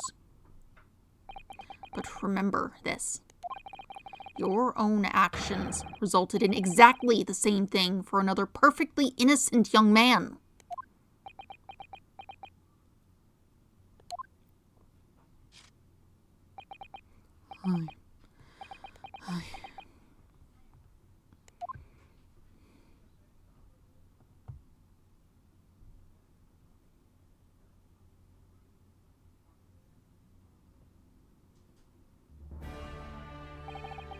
Lord Von Zeeks, what of Dr. Scythe? An immediate warrant for her arrest has been granted. She's been remanded in custody, my lord. I presume she will face trial in the coming days, along with Mr. Drebber. A most regrettable situation indeed. She's made great contributions to her profession over the years. Really is a hard truth to swallow. However, that is a topic for some future occasion. For now, Professor Harebrain. Oh, yes! It seems there was a great deal more to your experiment than you realized. However, I think we can assume now that all the sordid details have been brought to light. This has been a very long and profound trial, but I'm pleased to say you are absolved of all guilt. This whole experience has taught me a very great but painful lesson. I've been I mean me, this dedicated scientist, this devotee of natural philosophy. I've been selfish and self-centered and, above all, a fool. Professor. I've spent my life thinking of nothing but my research. Misguidedly believing that I could do whatever I set my mind to, despite my lack of talent. And the worst of it is that in the process I've caused others pain and misery. Others who are far, far greater people than I. No, Professor. It's not true. Don't tar yourself with the same brush as Trevor. What happened was his doing and his alone. This outcome is his fate, not yours. You're not to blame in any way. Or Fonzique's. And the derision with which he referred to you earlier, calling you a fool, talentless even. Man has no idea. To believe in yourself and work your fingers to the bone to realize your dreams. That's laudable, not laughable. No one has the right to deride another for such choices. Oh. Thank you, Harak. So, ladies and gentlemen of the jury. Yes, my lord. It is the court's expectation that you find the defendant not guilty of the charge for which he stands accused. I presume there are no objections. None from me, my lord. Certainly not. This trial has really made me think, but this is the right decision. It's all been proven methodically and rigorously. I have no misgivings whatsoever. What's that? He's done, has he? It's all over? I don't know what's become of the yard these days. I don't recognize the place. Very well. In that case, I hereby pronounce the defendant not guilty. Yay.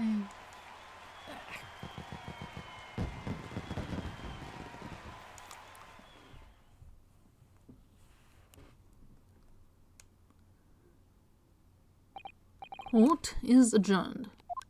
What time is it? Yikes. It's over. That was some trial.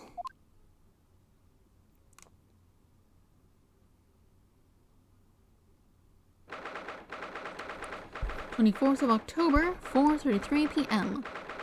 The Old Bailey, defendant's antechamber. Professor, what a splendid outcome, isn't it? Oh, it is. Congratulations, Professor Harebrine.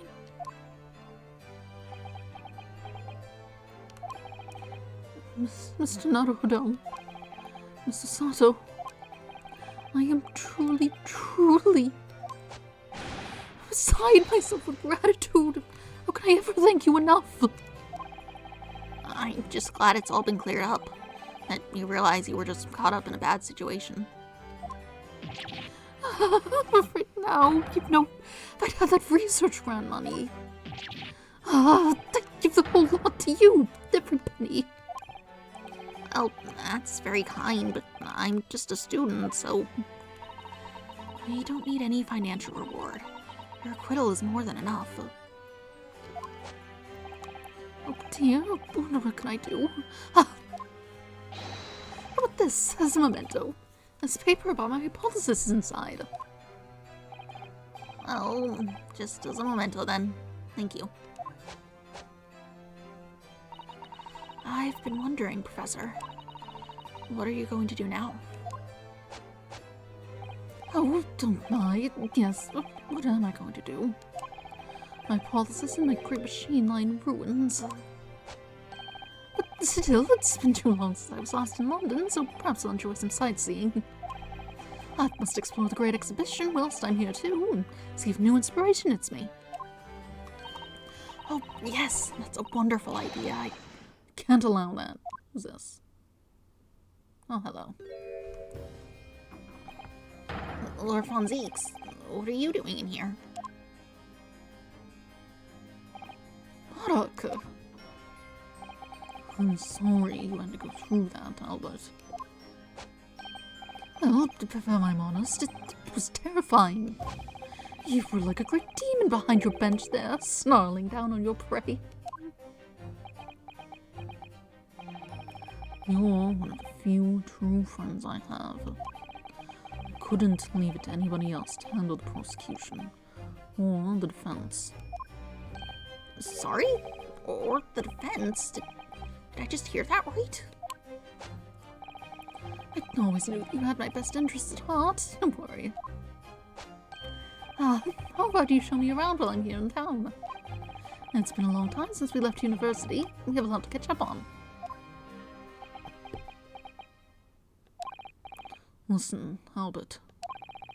In a few days, your acquittal will be made official.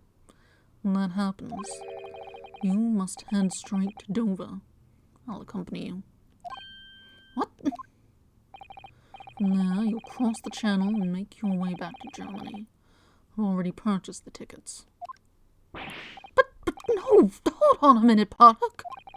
What about the Great Exhibition?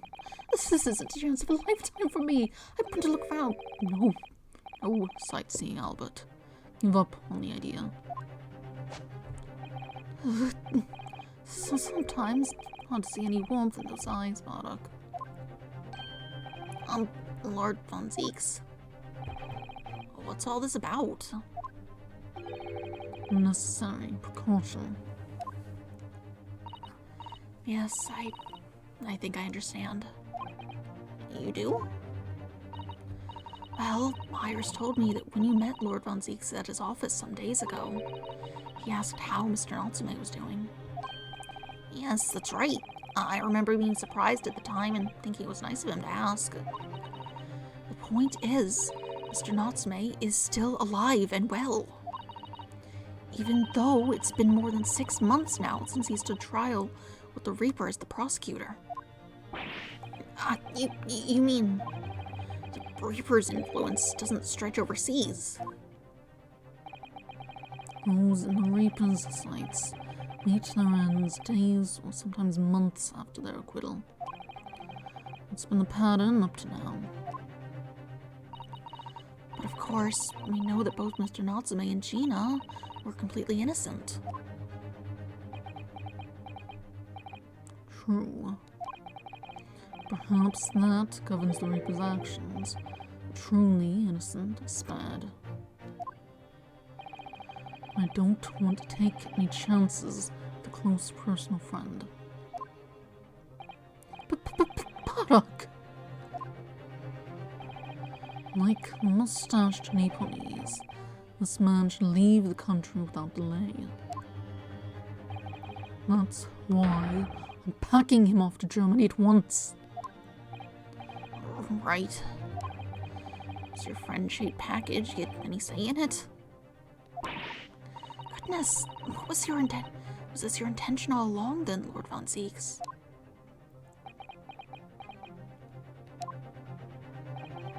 In court, where people think of him as the in court, where people think of him as the Reaper, this man seems absolutely merciless. And yet, sometimes I feel as though I don't understand him at all. It's time to go, Albert. Back to the prison for the time being. Yes, all right. Then, Mr. Naruhodo, thank you so much for everything. Not at all, Professor. It was a pleasure getting to know you. Best wishes, Professor Harebrain. Well, once the dust has settled, you must come and visit me in Germany. Anyway, goodbye for now.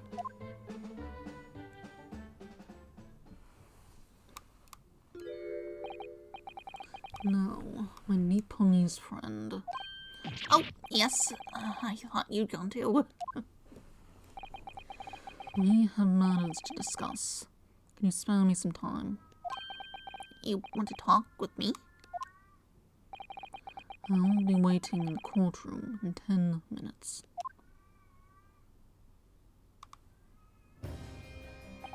Well, that was strange. For some reason, I didn't get that sense of impending doom as he walked away this time. Yeah. Enigma, Paddock von Zeeks. What does he want to discuss, I wonder? The answer awaits in the courtroom, I suppose. Here goes, then.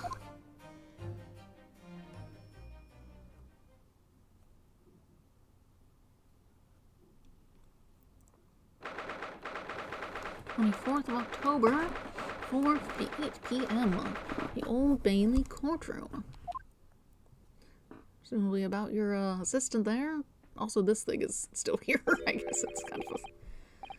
So, are you satisfied? You saved a guileless scientist from great injustice. Yes, I think so. I'm relieved, at least, that the man's innocence could be proven. Anyway, I imagine you've been wondering where my animosity toward you Nipponis comes from.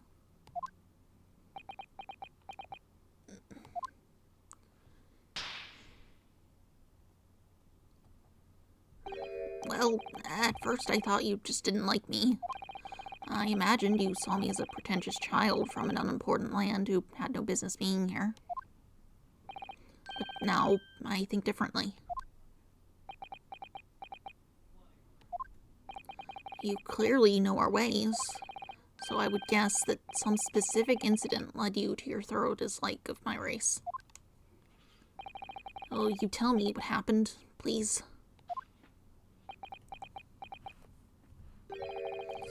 Professor. I thought I'd never hear that name in this courtroom again, to be honest. He took your brother's life.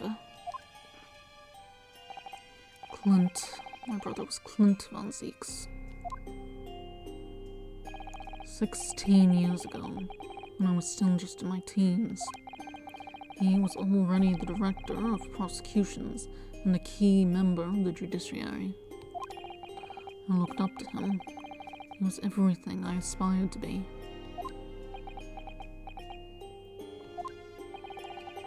He was involved in the establishment of justice systems in foreign countries as well.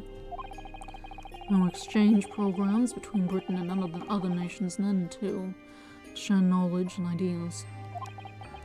As part of one of those programs, 3 judicial assistants came to Britain from your homeland, the Empire of Japan. Oh!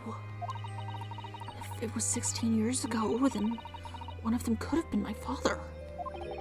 Of course. Remember Dr. Mikoto well. I had no idea.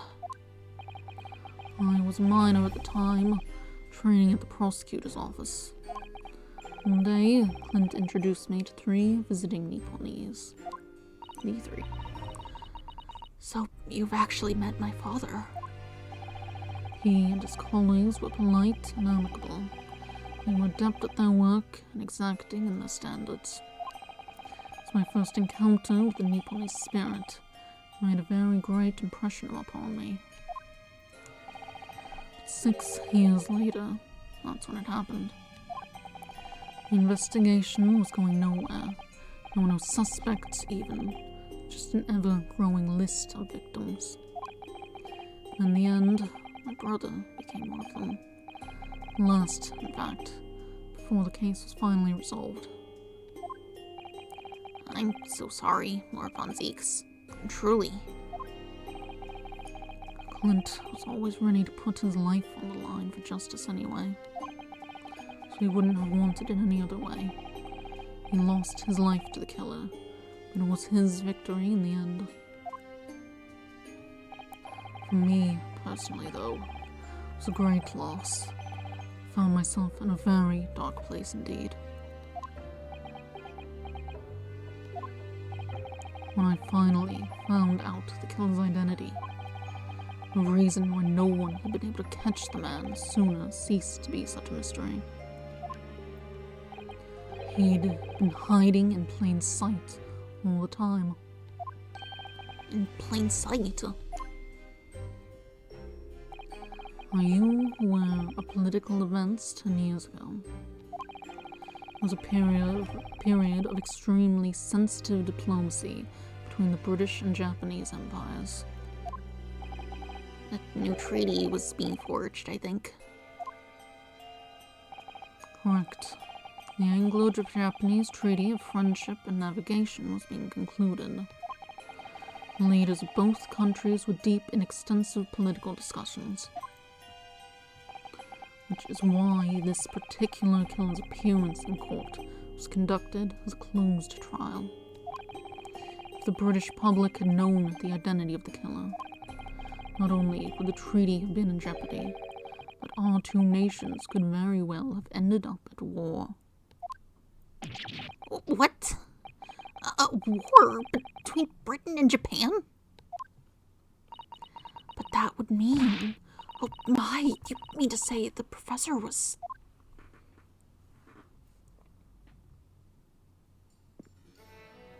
When the trial reached its conclusion earlier, I thought to myself, yes, it's time. Time for you to come face to face with this hideous monster. Weird that they have voices sometimes. I borrowed the key for the mask from the proprietress of the Waxwork Museum. So see for yourselves now. Confirm it with your own eyes. The truth that's been hidden this past decade.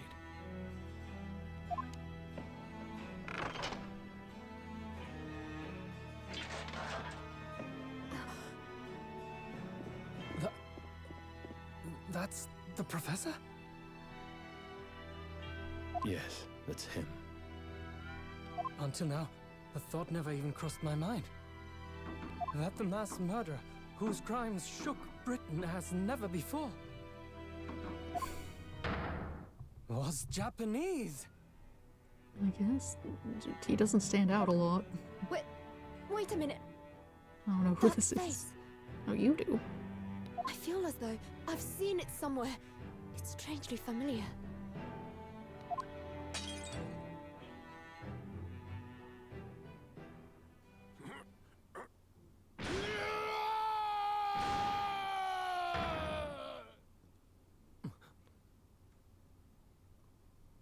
Almost forgot you were here.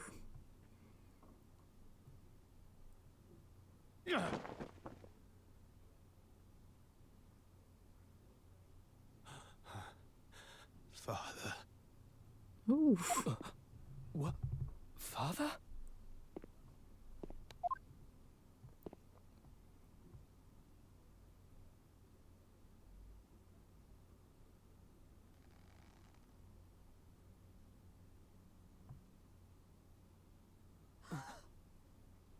Kazuma!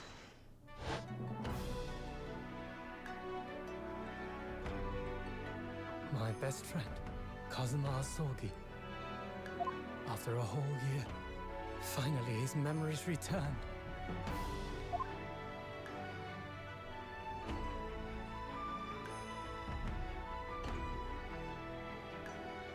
As he stood there before me,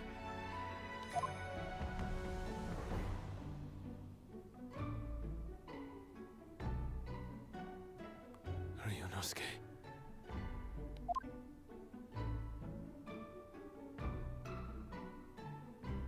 Hello again. The animation in this is really good. My friend. I didn't think they could do all these things with these models. Unless they're special models for the cutscene, maybe. A lot of games do that, but I don't see why they would be. It's not like they have to account for a bunch of them around at a time. Kazuma-sama! Judicial Assistant Mikotoba.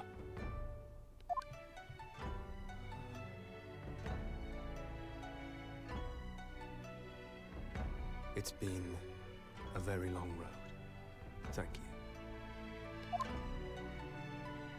Thank you for guiding my friend here when I could not. It was an honor.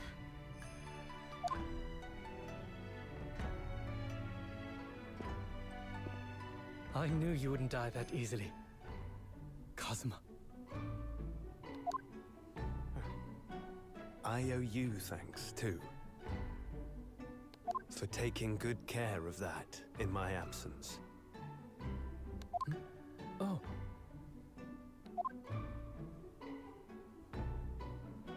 Karuma, the great blade of the Asogi clan, passed down through the generations.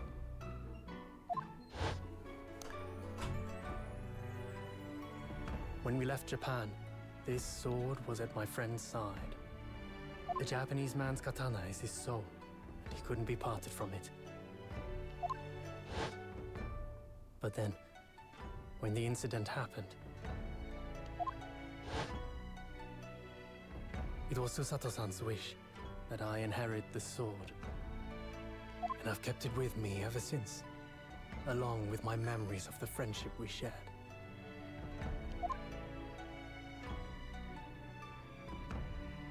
With this by my side, I always felt that you were watching over me somehow.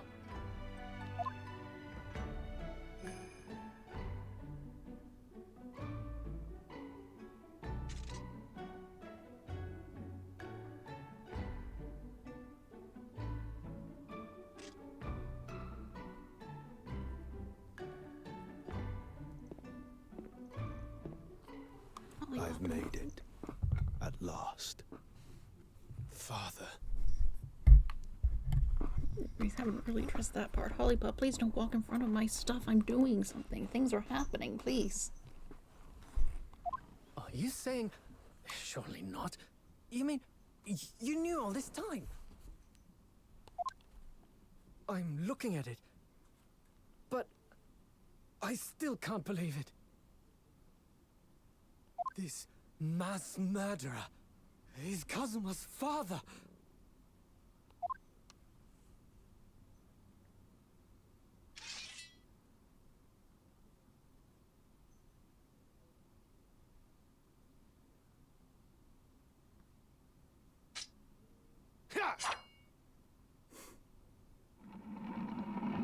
Well, hopefully she didn't want that back.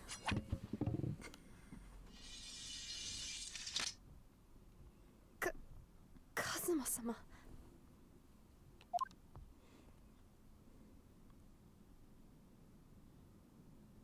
Ryunosuke, we have much to talk about, but now is not the time.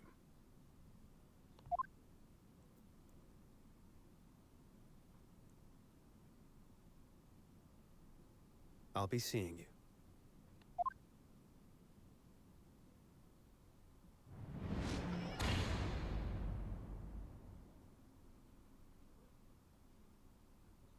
That's all Kazuma said.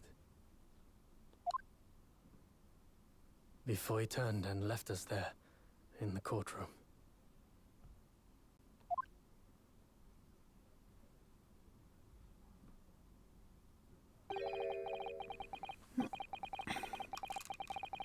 Alright. Fascinating. So he is the living after image of the man who took my brother's life, is he? Yes, Kazuma Asugi, my best friend. 3 months ago, Lord Strongheart introduced us. I had an inkling there was something there, some connection. Why did Lord Strongheart do that? Why did he make Kazuma Lord Von Zeke's apprentice? When he was suffering from amnesia, too. The man was apprehended, even executed. But his legacy just won't die. That's the sad truth. Zuko, will you stop? Cease.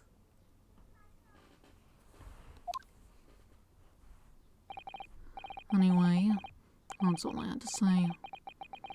Thank you for meeting with me, as I asked.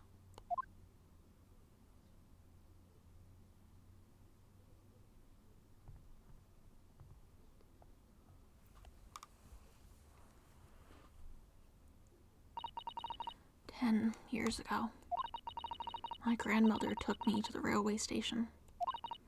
We were there to meet my father from the train. For me, it was the first time I'd ever seen him. Poor Sasato-san. Well, this is tied up with painful memories for her, too. She's never talked about this with me before, though. It took time to adjust to having father around, but just when I was starting to get used to it, he called me into his study one day. He told me that a great friend of his had passed away in London, and that the friend had left behind a son, a boy 7 years my senior. Father told me the boy had made a promise to his late father, so he was studying to become a defense lawyer. I wanted to help, so I studied to become a qualified judicial assistant. As I'm sure you've worked out, that young man's name was Kazuma Asugi. So you see, that's how he and I met.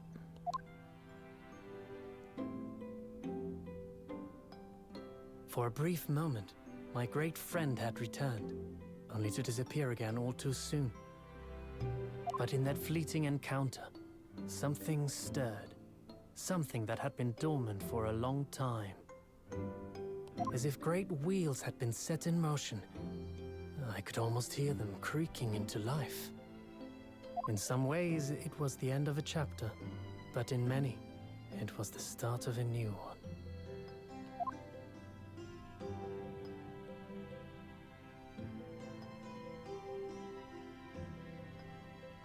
End. Alright. Uh-oh. Oh, that's fine.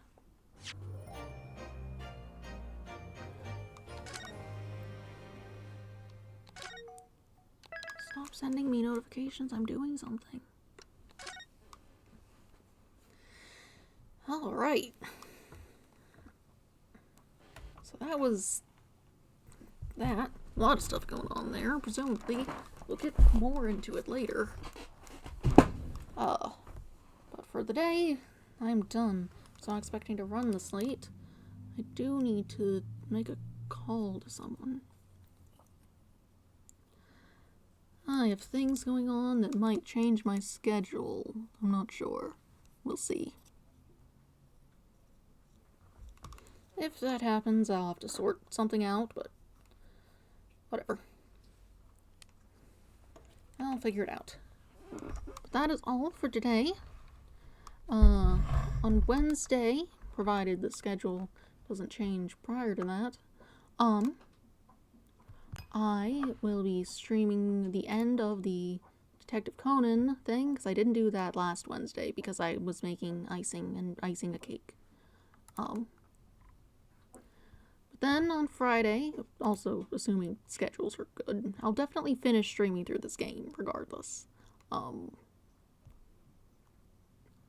But on Friday, I'll, or whenever, hopefully Friday, I will move on to the next episode. Episode 4, we'll see what's going on. Twisted Karma and his last bow, you say. Not super clear what that's about, but we'll see. Sounds ominous.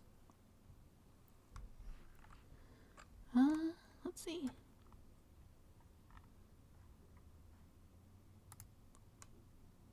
Well, that's all for now, then. Have a nice day. Goodbye.